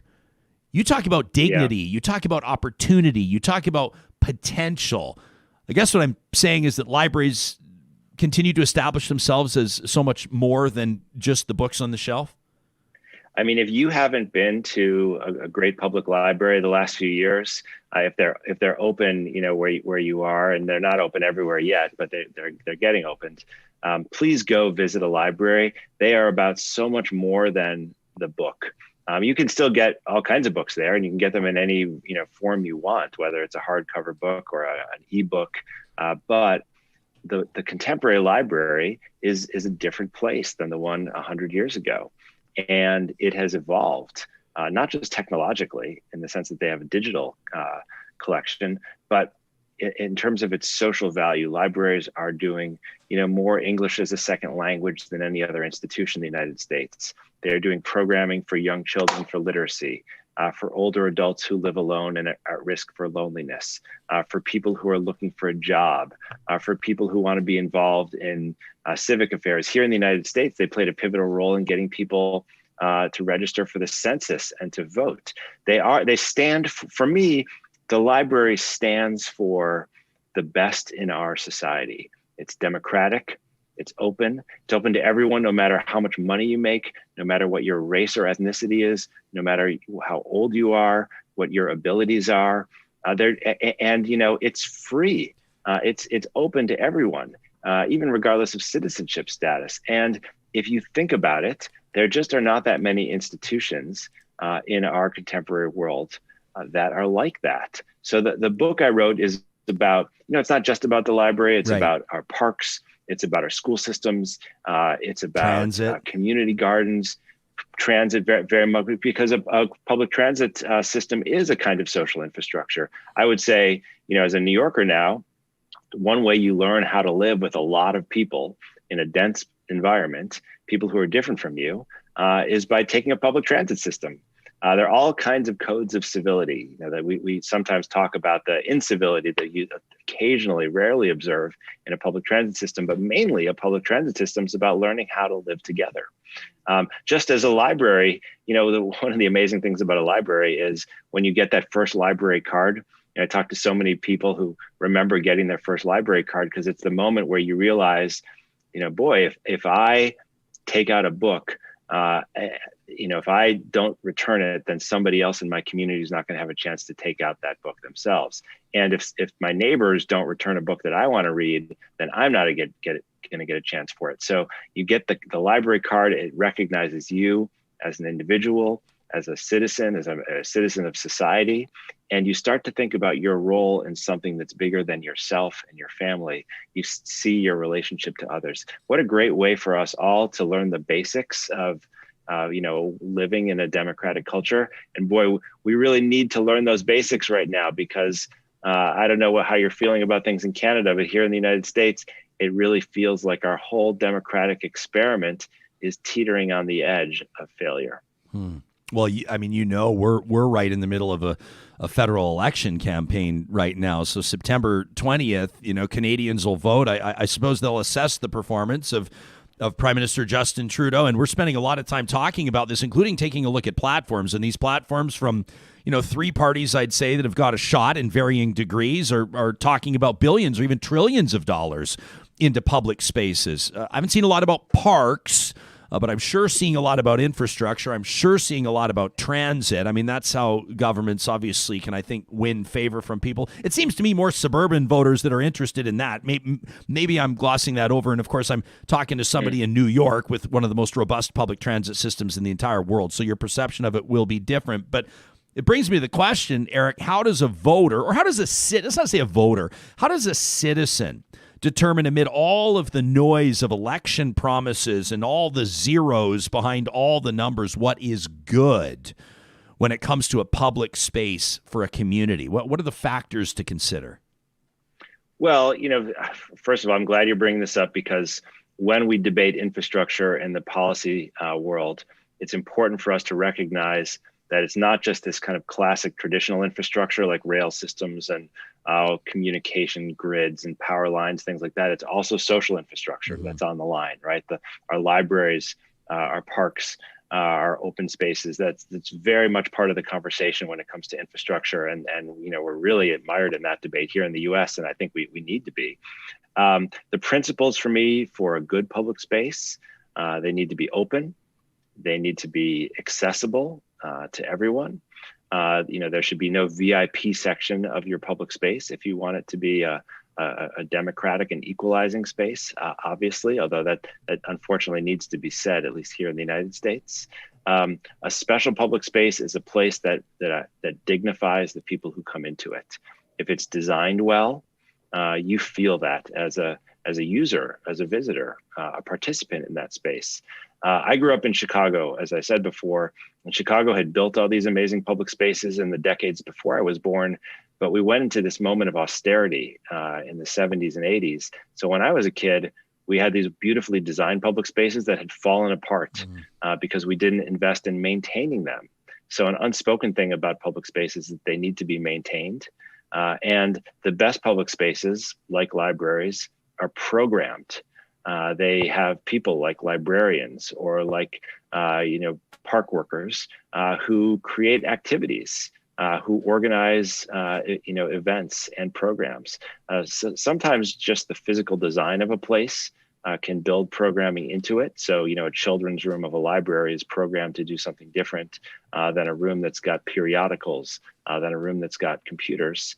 But you can also do explicit programming, like in the Palaces for the People book.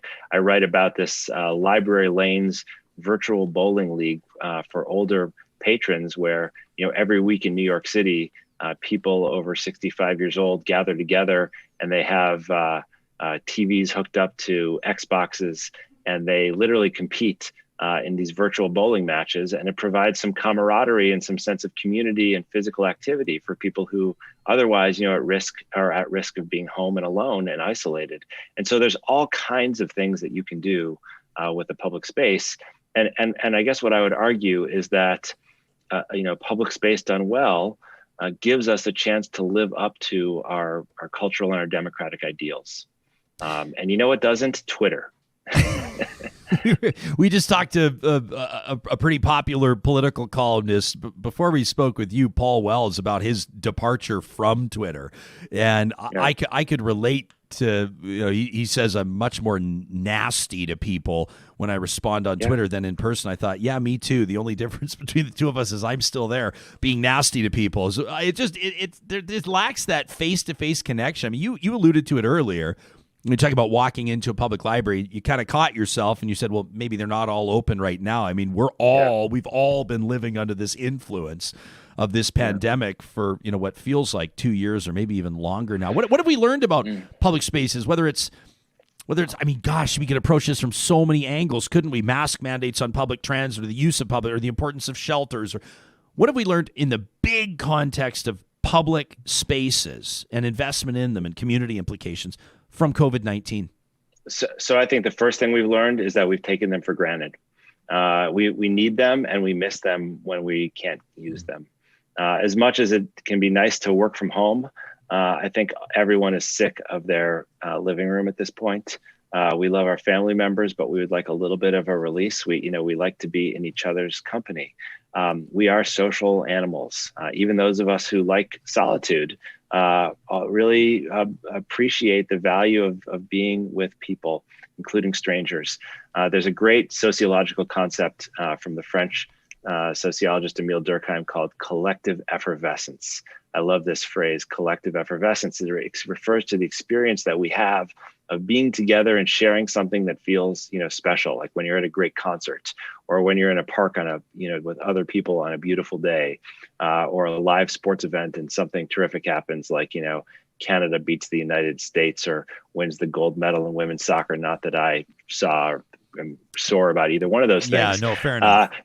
But when you have that shared experience with other people, it's transcendent. It takes you to some other place. And I think no matter how much we have enjoyed not having to commute being able to wear shorts all day. We really miss the experience of being with other people in the public realm. And we've had doses of it. We've been able to, those of us who've had access to outdoor, parks or outdoor eating places have had doses of it. But I think what we've learned in the pandemic is that these public spaces are much more valuable than even their biggest boosters understood. They are just a core part of who we are. And I personally, I can't wait for this to be over for a million reasons, but one is just, I'd like to be with strangers who are different and who I might not otherwise spend time with, but with whom collectively I can experience things that are richer and deeper and greater than what I can experience, home with my screen. I feel like you're describing the library experience right now, but you're also describing the public transit experience at the same time, and so many others. Really appreciate your perspective on this, Eric. We do have one last question here from Scott. Probably the toughest question you'll face. He says, New York or Chicago deep dish pizza? Which one is it? There's nothing like a Chicago deep dish pizza. That said, I think if you go for more than one a year, the only person who's doing well in that situation is your cardiologist. Yeah, that's fair. So I'm going to go with New York just for sheer sustainability. I like that. I tried. There's a new joint. There's a new joint in our town. It's Detroit deep dish. So that's a whole other wheelhouse. Michigan trying to force its way into the debate. Professor Eric Klinenberg out at New York University, director of the Institute for Public Knowledge, will be outlining way more from his book, Palaces for the People, on Thursday, September 9th, a special online fundraiser for the public library in our hometown, the Edmonton Public Library. 100% of the funds raised will go to Ready, Set, Read, that delivers age-appropriate books to kids' homes monthly from birth to 5 years of age, as if we need to reiterate, maybe we will anyway, how important those developmental years are. Tickets are $5.50. They're available now at epl.ca. Eric, thanks so much for this. It's been nice to talk to you. Really appreciate it. Good luck to you. Take care. Thanks. Yeah, I don't know. Chicago, New York, that's a time. I know that there's a lot of other things we could talk about here, but Scott, bringing the heat. I don't know. Can I say both? That's fine. Well, it's like my vote is both. Yeah, you can't compare. You like the pizza, the skinny little New York style pizza, or the deep dish. And why does Scott need to be so divisive? Right? Forcing us to make a choice, Scott. Seriously.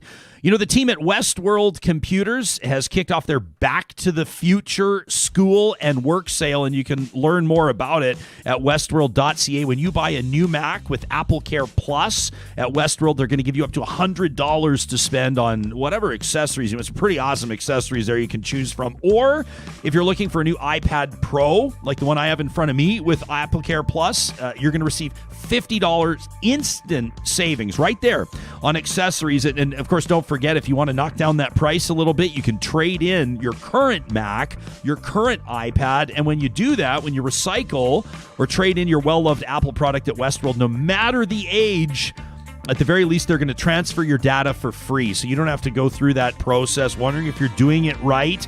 They'll ensure that your personal information from your old device is securely removed, so you won't have a second thought about that. You can learn more at westworld.ca. Also want to remind you that you've got 1 week left to support the initiative spearheaded by our friends at the Dairy Queens of Northwest Edmonton and Sherwood Park, where every child matters and every cone counts. They sent us an email, said as the devastation of residential schools continues to unfold, we felt a need to educate ourselves. And so we reached out to our friends at the Wahkutewin Society. And that's why for the entire month of August, $1 from every ice cream cone sold at the Dairy Queens in Palisades, Nemeo, Newcastle, Westmount, Y Gardens, and Baseline Road will go to the Wahkutewin Society, where they provide retreats for women who have survived both residential schools and cancer. You can learn more about them online, and of course, we encourage you to go support our friends at Dairy Queen. Wanted to remind you that we're off air Friday and next week, which means that tomorrow is your last chance for a while to get in your edition, most recent edition of Trash Talk, presented by Local Waste Services. You can send your email, your gripe, your rant to talk@ryanjesperson.com. at Local Waste, and you can learn more at localwaste.ca. They work with partners across Western Canada, including Alberta and Saskatchewan, creating personal relationships. It's a family-owned business. They've been doing waste and recycling removal for a quarter century now, earning the trust and the return business of their partners. Mikkel, Lauren, Chris, they want you to call them by their first names. Would love to take your call today. You can find everything on their website under the sponsors tab at ryanjesperson.com. Well, this is a hell of a show, quite frankly. If you pay any attention to Canadian media, we don't have to introduce you to at least two of our guests. Number one, Paul Wells out of the gates, and now a 10-time Gemini Award winner of the 2009 Giller Prize for his book, The Bishop's Man, a longtime contributor to, in my mind, an iconic program, The Fifth Estate. And, of course, he's got a brand new book out already, a national bestseller, The Winter Wives. It's an absolute pleasure to welcome to the show Linden MacIntyre. Thanks. And, hey, your Real Talk debut. This is exciting for me. I hope it is for you, too. It's good to see your face. Nice to be here, Ryan. You're certainly in an interesting position, Linden, as somebody who's covered. I mean, you were a parliamentary correspondent for a good number of years in Ottawa. Of course, your long-form journalism career is familiar to virtually every Canadian. But you're also a fiction writer, and you don't always find people that can pull that off. Were you always wired that way? I grew up in a storytelling culture, and a story is a story, whether it's in a magazine or a newspaper or on TV or in a book. And that's how I approach stuff. I mean, it's a case of trying to reveal something important about how we live and who we are. And you do it with attention to detail, attempt to be accurate. The elusive quality of truth is something that you strive for, but anyone who claims that they ever actually achieve it in an absolute way is making stuff up. So it's all been storytelling, Ryan. I think we may have a quick freeze, but that's okay. We can work around it, and we'll get Linden back. Sam will work to. There you are. We've got you back, my man.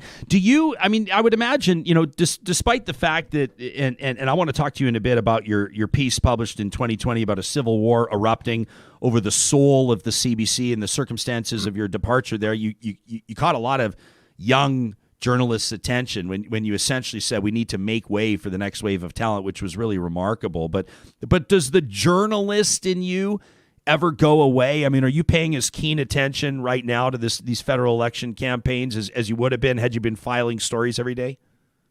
I think so. Unfortunately, not as bound up in the process and in the mechanics of it as I might be if I was a still working journalist. But I can't escape the fascination with what goes on and the importance of it, which is undeniable.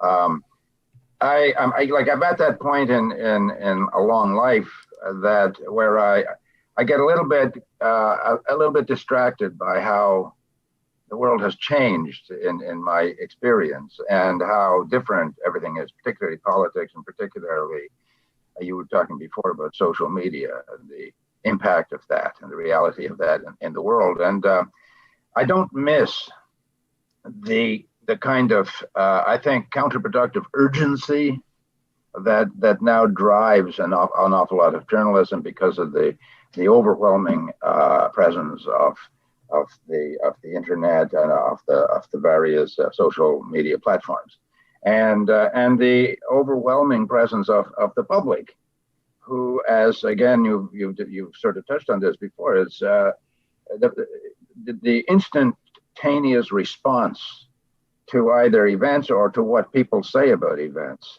is not always helpful to the conversation that everybody likes to talk about nowadays, but to the dialogue or just the consideration of the things we have to be very serious about. I wonder if, you talk about urgency.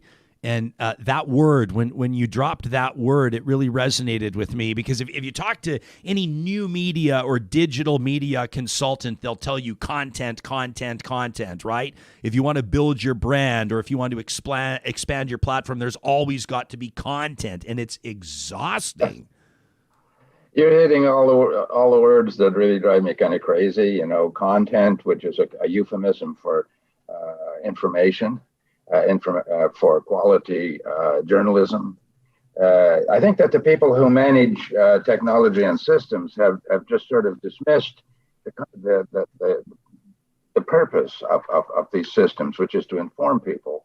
And it's the use of words like content and branding. They're quite dismissive of the serious nature of what we were supposed to be doing and what we are supposed to be doing in the business of journalism nowadays.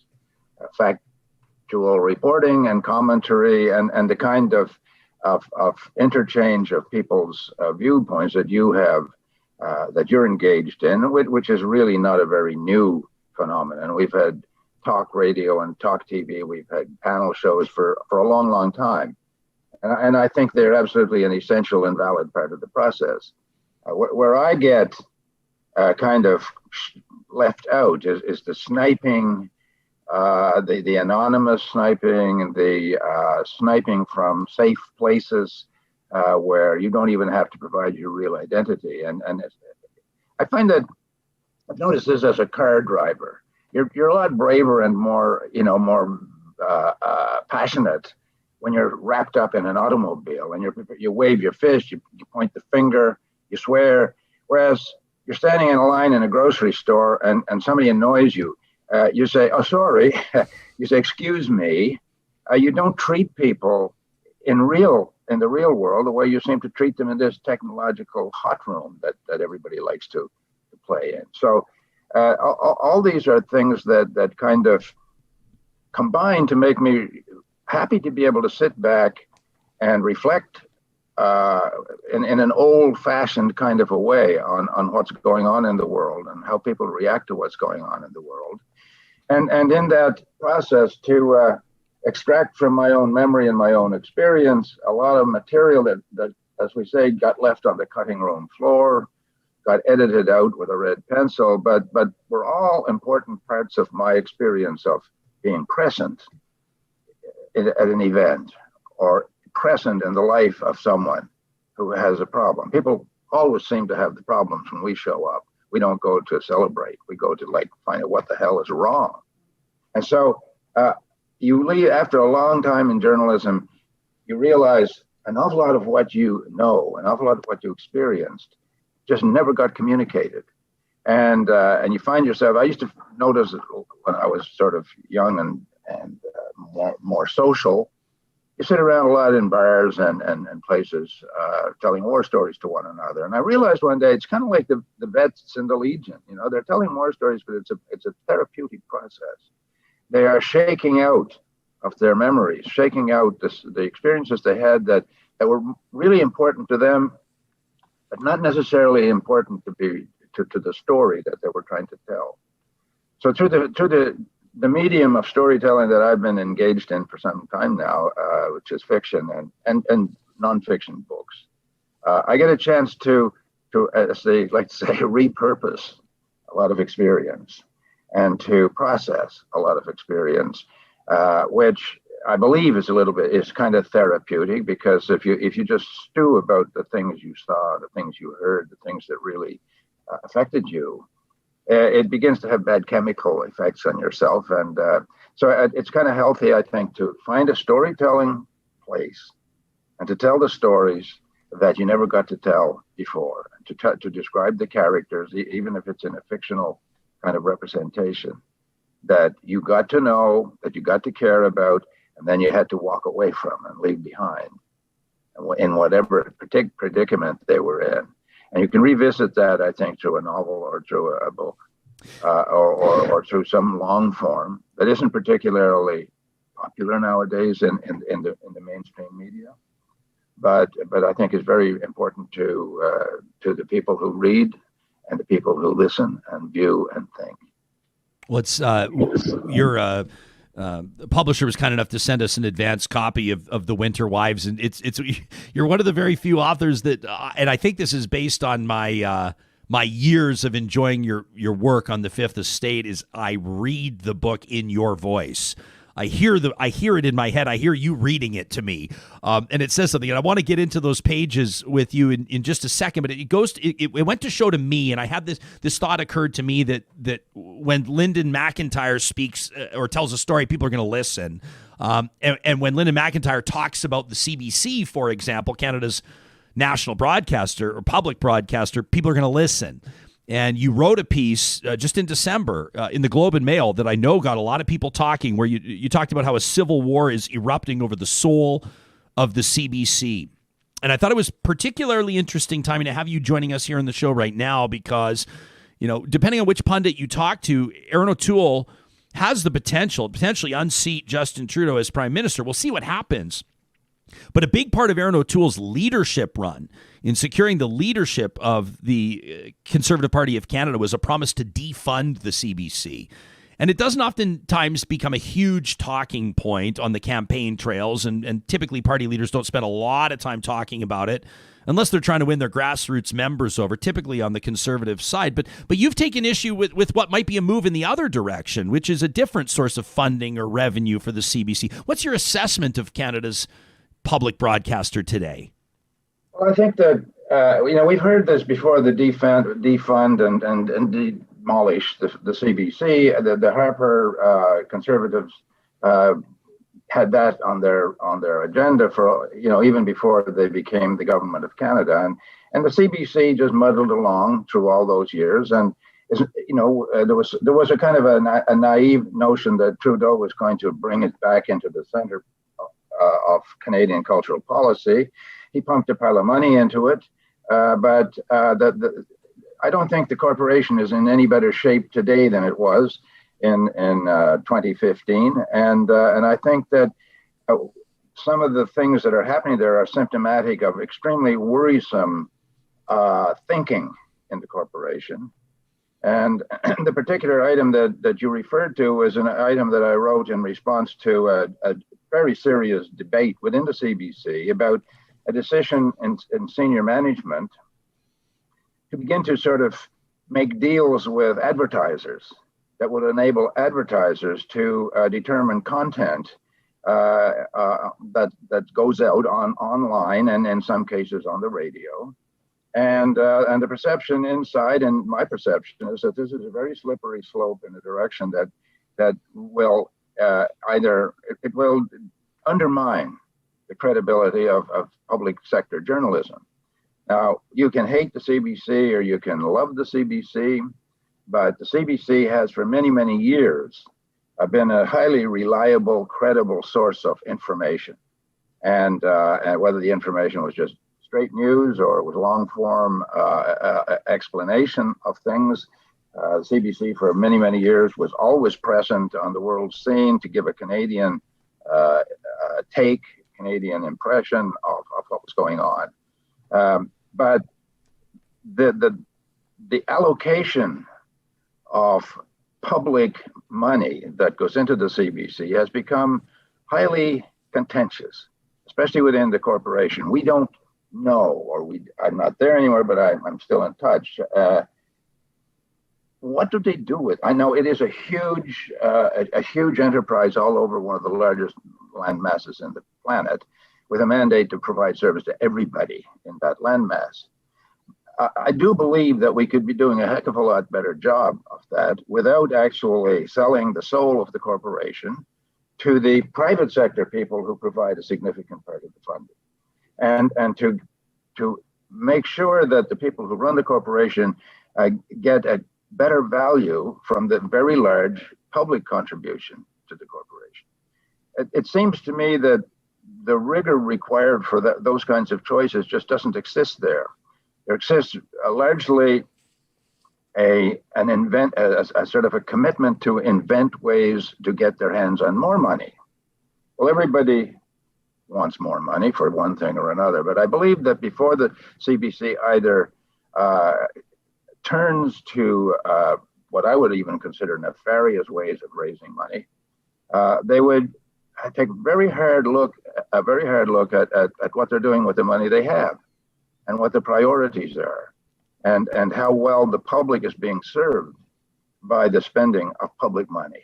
and the money that comes from the private sector. These are questions that the people who are accountable for the running of the CBC are avoiding, and they don't even want to discuss with people at the CBC except in a paternalistic way.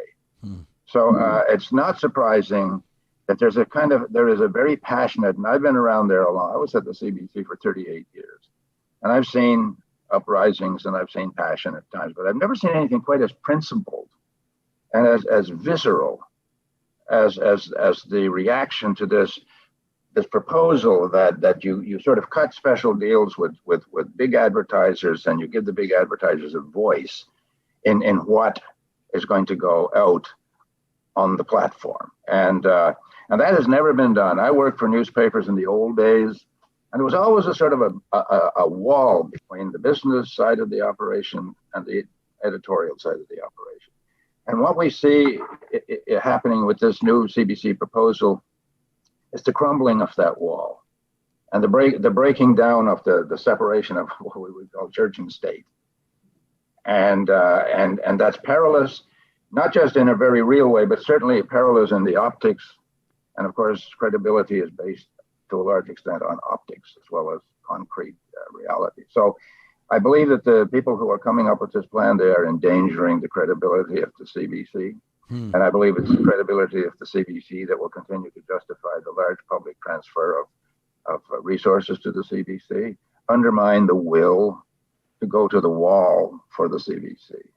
I would caution Erin O'Toole or anybody else that thinks we can happily defund the CBC and make a conservative base happy. But you have to realize that the CBC is most relevant in the smaller places, in the remote places. Toronto is not going to sort of crumble culturally if the CBC ceases to exist. Fort St. John, British Columbia might find that they're missing out on something. None of it, Northwest Territories, Atlantic Canada, where I am now, is heavily into the CBC as a public sector service. And if you take that service away, it ain't going to come back. And a lot of people ain't going to be very happy to see it go. And they're going to start asking some hard questions of the people that put the corporation in a position where it was vulnerable to political manipulation. And they're going to ask some real hard questions of the politicians who actually take advantage of a weak organism to put it out of its misery or to shove it into irrelevance. This is a tricky political problem, and it's going to get trickier and trickier as people begin to realize that the future of an institution that has been vital to the Canadian public life for decades, many decades, is in very serious existential danger. And it is the sort of institution that once it is gone, it will not be possible to bring it back in any way near the presence that it once had in our political life, our cultural life, and just our, as a part of our communal experience as Canadians. If you're streaming us live on the Mixlr audio app right now, just tuning in, we're talking to legendary journalist and author Linden MacIntyre. His new book, The Winter Wives, out August 10th, already a national bestseller. Linden, we've got a bunch of people that are tuning in live right now. Of course, many will hear the podcast later. Scott says, I used to think the CBC shouldn't play a role in our lives, but I've absolutely changed my mind after seeing corporate media out of the United States. He says, I now recognize the importance of the CBC. Tony says that was the downfall of journalism when it went to a for-profit model and not objective news delivery. I feel like, this is such a loaded question. I feel like you and I could probably talk for an hour on the importance of the CBC solely in the context of truth and reconciliation. I think that's one example of a million we could address. You and I in different stages of our careers, but I've been in it long enough, coming up on almost 20 years ago right now. I remember I had the same first job as one of your former colleagues, Ron Maclean. We were both at Big 105 now at Pattison Station in Red Deer. I digress. But if I take a look even at Red Deer as a model, what's happened there in print, what's happened in radio, RDTV, the television station, is gone. I mean, you just said it. Once they're gone, they're gone. I know that you've reflected upon and you've walked the walk, reflecting the importance of the next wave of journalists or the next talent. When Tony writes in and says that was the downfall of journalism, I'm inclined to push back, because this, in a way, what we're talking about right now, perpetuates it in a new context, on a new platform, on an exciting new revenue model for us. A lot of what we do is crowd-funded. Do you still have faith in the institution? I mean, are you waving red flags? Where are you at? Well, I'm taking if I didn't care, I wouldn't be bothered talking about it. And one of the things I care about is this question of the new generation of journalists. We can. One of the areas where you cannot really fault the young generation of serious people who want to become journalists is in their qualification to be journalists. Before I left, and one of the things that really caused a great deal of dismay when I was leaving was the vulnerability of really talented young folks.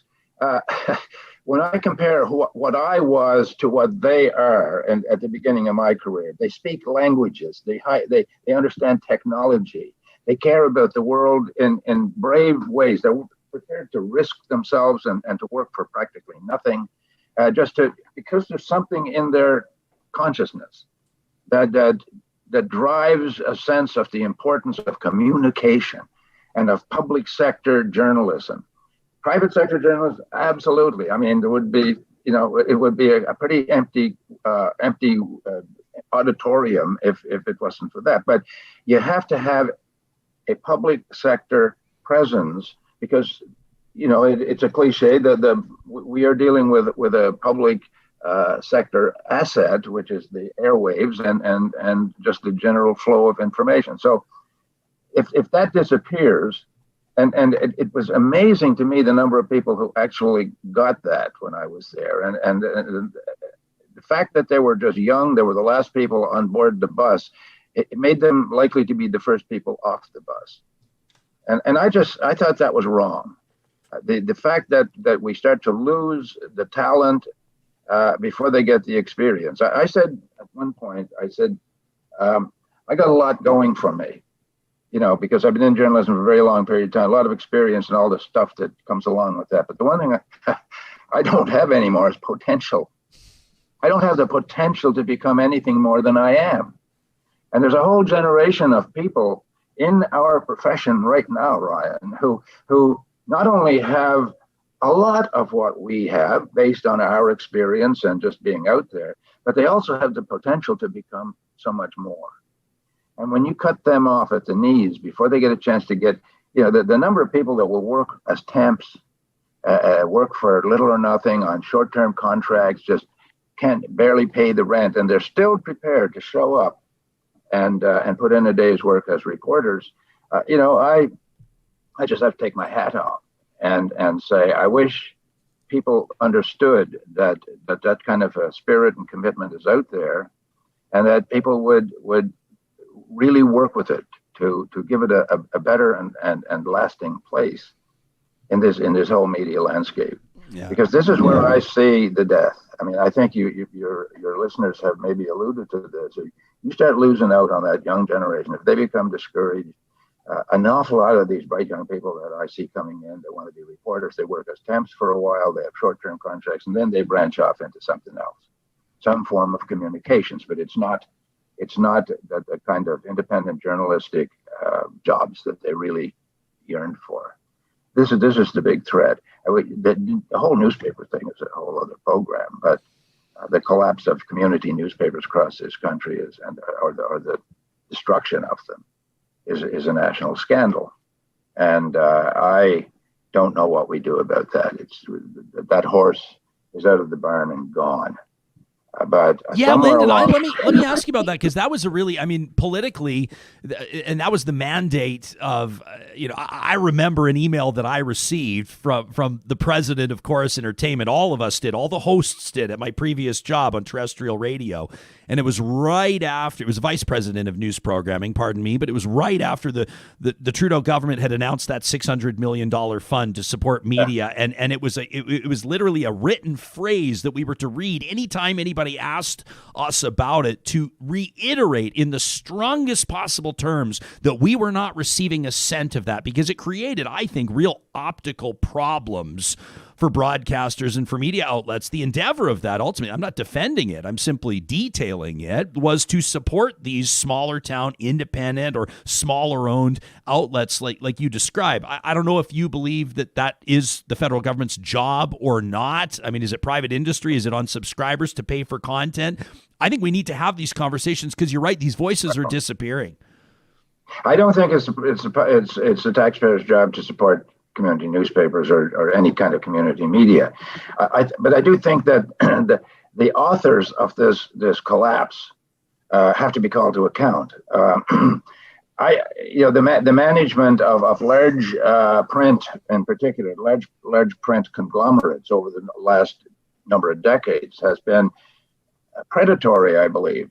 The need to make money, which has eventually led them into such debt, bad management. I don't know what it is. I don't profess to know enough about the business side of it, but I know enough to understand what happens when foreign hedge funds get control of large corporations that, in spite of their financial difficulties, they just continue to absorb vulnerable small community papers with long history of service in the country, and then put them to death. This to me is an appalling abuse of the capitalist system, and it is an appalling abandonment or abdication of responsibility by public authorities, who should be watching this carefully and should be aware of the political and the social and the cultural consequences of this trend. And that doesn't seem to me to be what's happening. Aaron O'Toole can go around trying to raise support by saying, I am going to bring this monster, this CBC, to heel, and I'm going to take, defund, and I'm going to put the money to some other use. I think he'd make a whole lot more sense if he says, I am going to find out what the hell is happening to the communications systems that we have in this country, whether they're broadcast, print, CBC, or private. What are the people who run these organizations, including the CBC, thinking?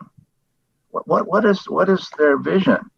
CBC has a legal legislated mandate. To what extent are the managers at the CBC really honestly following the spirit of that mandate? The private sector, I've been around long enough, known a lot of the private sector operations, and was always sort of at the core of it all, no matter how avaricious they might have been. It seemed to me to be a sense of, like, I got a lot of power, I got a lot of influence, so that gives me a lot of responsibility to, when all the bills are paid and all the profits are put in the sock, I have to really also take account of the fact that we did something, and how well did we do? How valuable was the impact of what we do to the society that we live in? It is a very interesting, and I don't want to go on and on and on. I didn't come to give a lecture. I came to plug a book. Hey, but you don't have to do that. I want to plug your book. I've got a question coming up about your book, but I would also, quite frankly, Linden, I would listen to you assess media for 6 hours. And so let me just say one thing. Back in the States, back about 40 years ago, every private sector TV outlet had a responsibility, if they were going to get their licenses renewed, to demonstrate at license renewable time that they were actually fulfilling a public responsibility that had no commercial value. They had to do that. And then a guy named Ronald Reagan, who was very tight with General Electric because of his career and his acting and his connection with the advertising, and he came in, and all of a sudden that requirement vanished from the licensing process. Overnight, the big networks no longer had to justify their licenses by proving some kind of social value in what they did. And everything just flipped. All of a sudden, television journalists were becoming celebrities. They were being paid vast amounts of money. It was a competition of celebrity all over the place, and a spiral downward in terms of the the public value of what they were doing. It's that simple. And there's nothing quite that stark happening in Canada that I'm aware of, but it's in depth by 1,000 little things here and there. And the one big thing you can look at, you can say, why do a couple of American hedge funds control so much of what we consume as readers in this country? Why do just a handful now of large corporate networks control so much of what we listen to and see?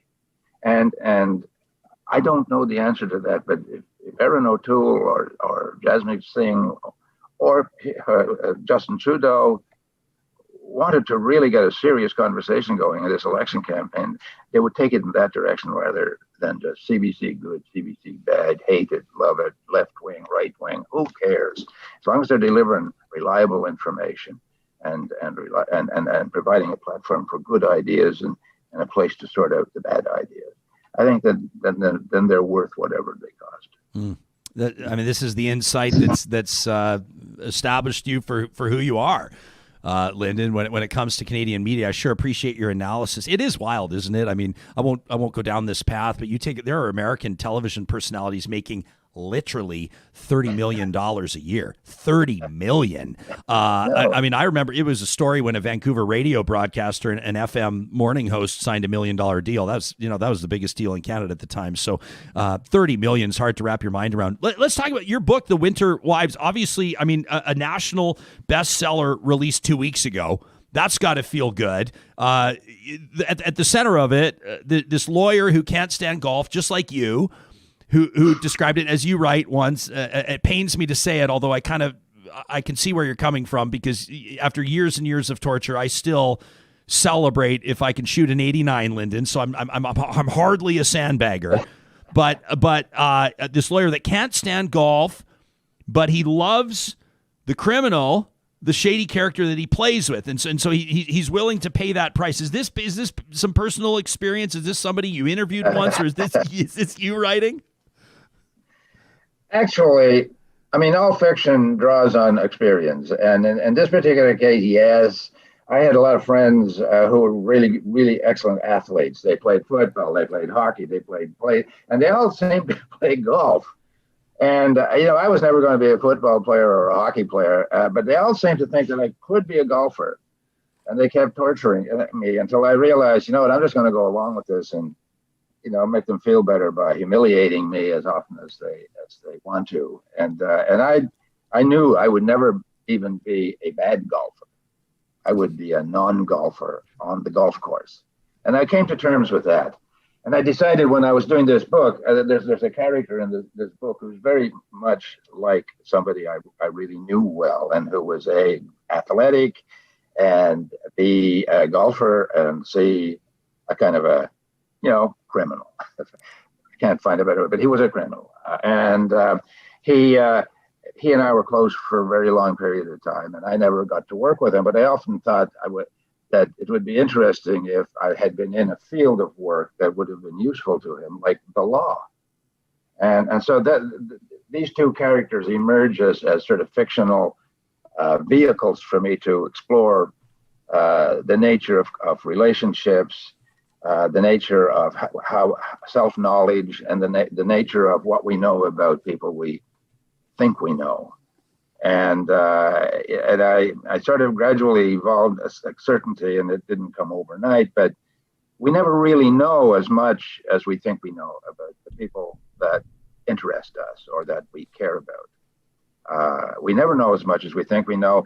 And the quality of a relationship will be determined by how well we accept what we learn as the relationship goes on, how well we accommodate the frequently unpleasant surprises as we get to know more and more and more, but never everything. But a long relationship is a constant process of revelation to ourselves and to the people that matter to us. And it's really tragic. You see, when a relationship dies because one or the other of the parties to the relationship is unable to just accommodate some aspect of what they learned about a part of the nature of the individual that they care about, that they didn't really think it was there. And so this is the book. You get 4 of these people, and they spend a lot of their lives getting closer and closer and closer, and learning more and more and more about each other.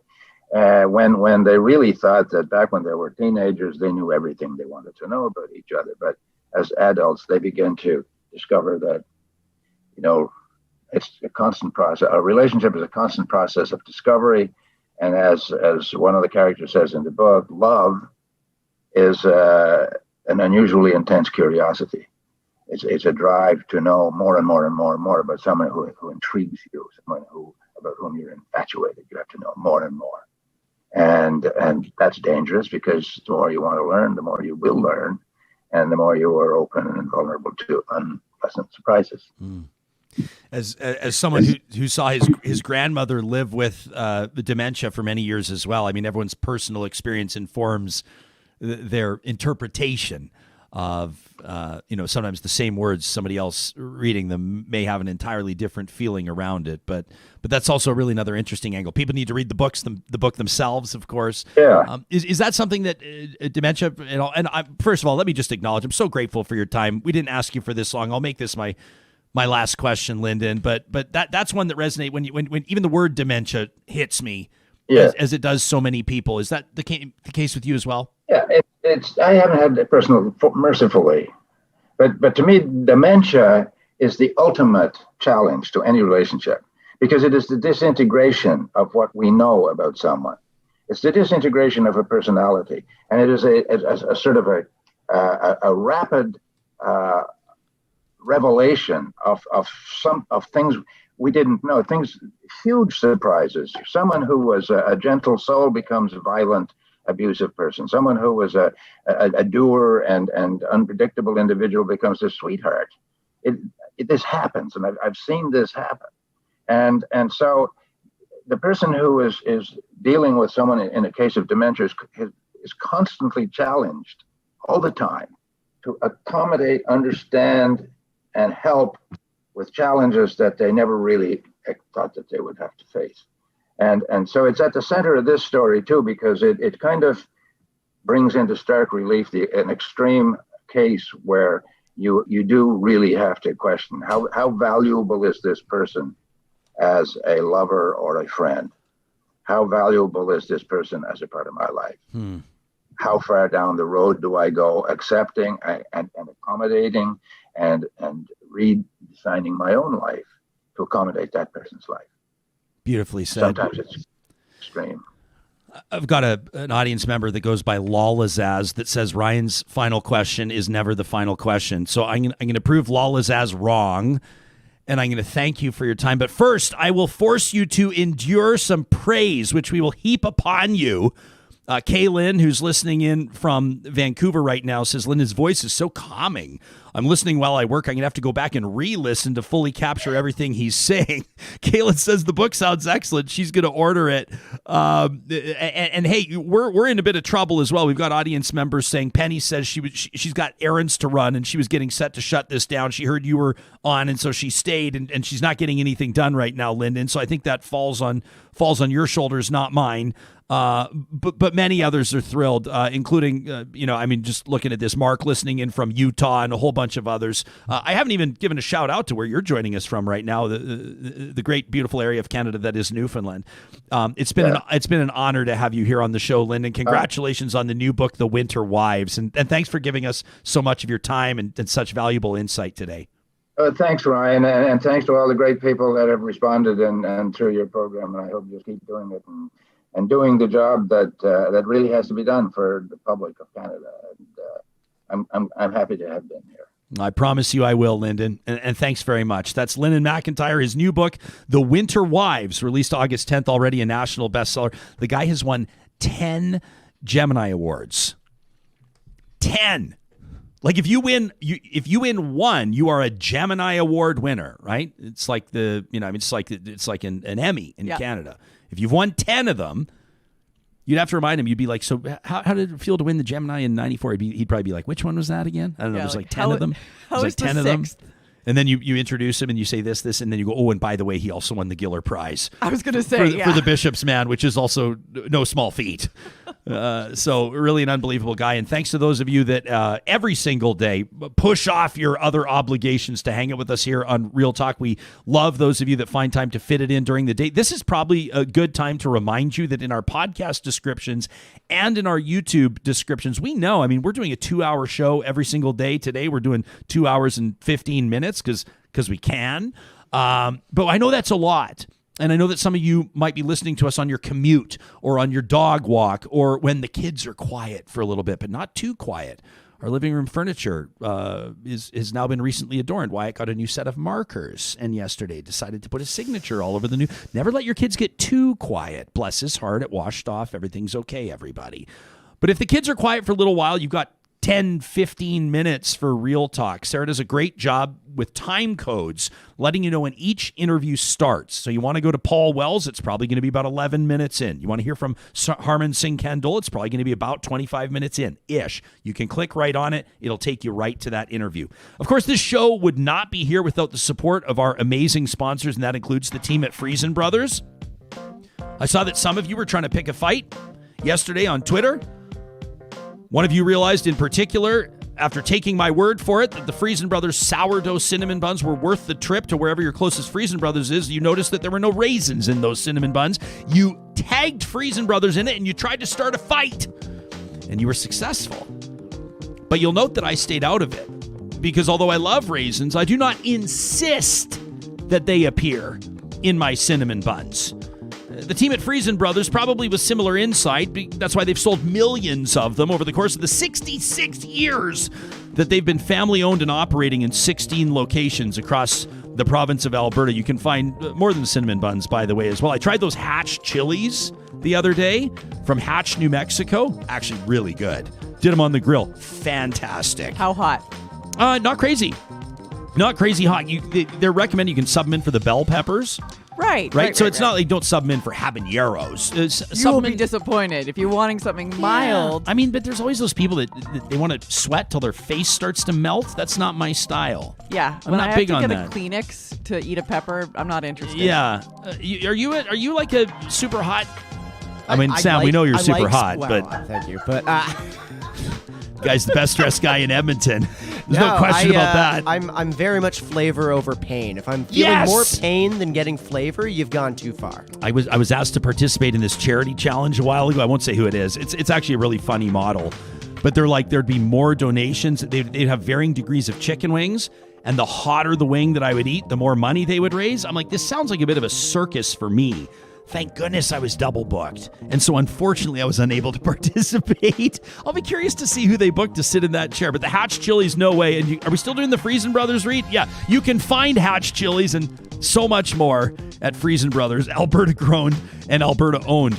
You know who else is Alberta owned but operating across the country, in particular Western Canada, because they've got offices in Edmonton and Kamloops, but they will travel, is the team at Kubi Energy. They're bringing solar energy solutions to power your life. If you check them out online at kubienergy.ca, right on the homepage, you'll see an amazing installation they did on the Edmonton Convention Center. But they're doing these in industrial warehouses, commercial buildings, and residences, even recreational properties, as mentioned, across Western Canada. You can get in touch with their team today to find out what they can do for you. And also a big shout out to the team at St. Albert and Sherwood Dodge. We're going to be heading out to the mountains. And when we roll heavy. Like I'm talking like a little kid's kayak, golf clubs.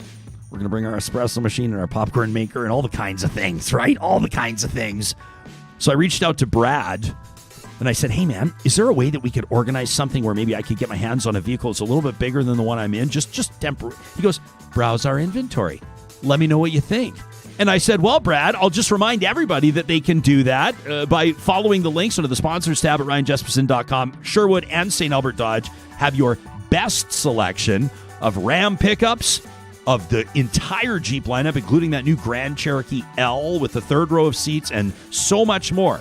It's why they've been earning the trust and return business of Albertans, Saskatchewanians, and British Columbians who travel to buy at St. Albert and Sherwood Dodge. We're grateful for their partnership. And also just a reminder, if you've not yet made plans, if you've got a free evening between tomorrow night, August 26th, and September 5th, you must check out Symphony Under the Sky. This is an amazing presentation by the Edmonton Symphony Orchestra, and such a cool way to introduce the young people in your lives to symphonic sound. They've got all the Hollywood hits. They've got all your favorites. Tchaikovsky's 1812 Overture is going to be there. Tickets start at $20, and kids under 17 are free if they're accompanied by an adult. If you want to sit on the grass, you can find out more at windspearcenter.com. Tomorrow's going to be a busy show, and we've got a whole bunch coming up. I'm really excited, including, of course, an early edition of Trash Talk. You can send that to us. Get it off your chest, whatever you need to talk at ryanjesperson.com. And we'd love to hear your thoughts on what you heard today. I feel like I need to go back and re-listen. We talked about a lot, and we'll keep doing it. That's our promise to you, so long as you keep showing up. Thanks, Real Talkers. We'll see you soon.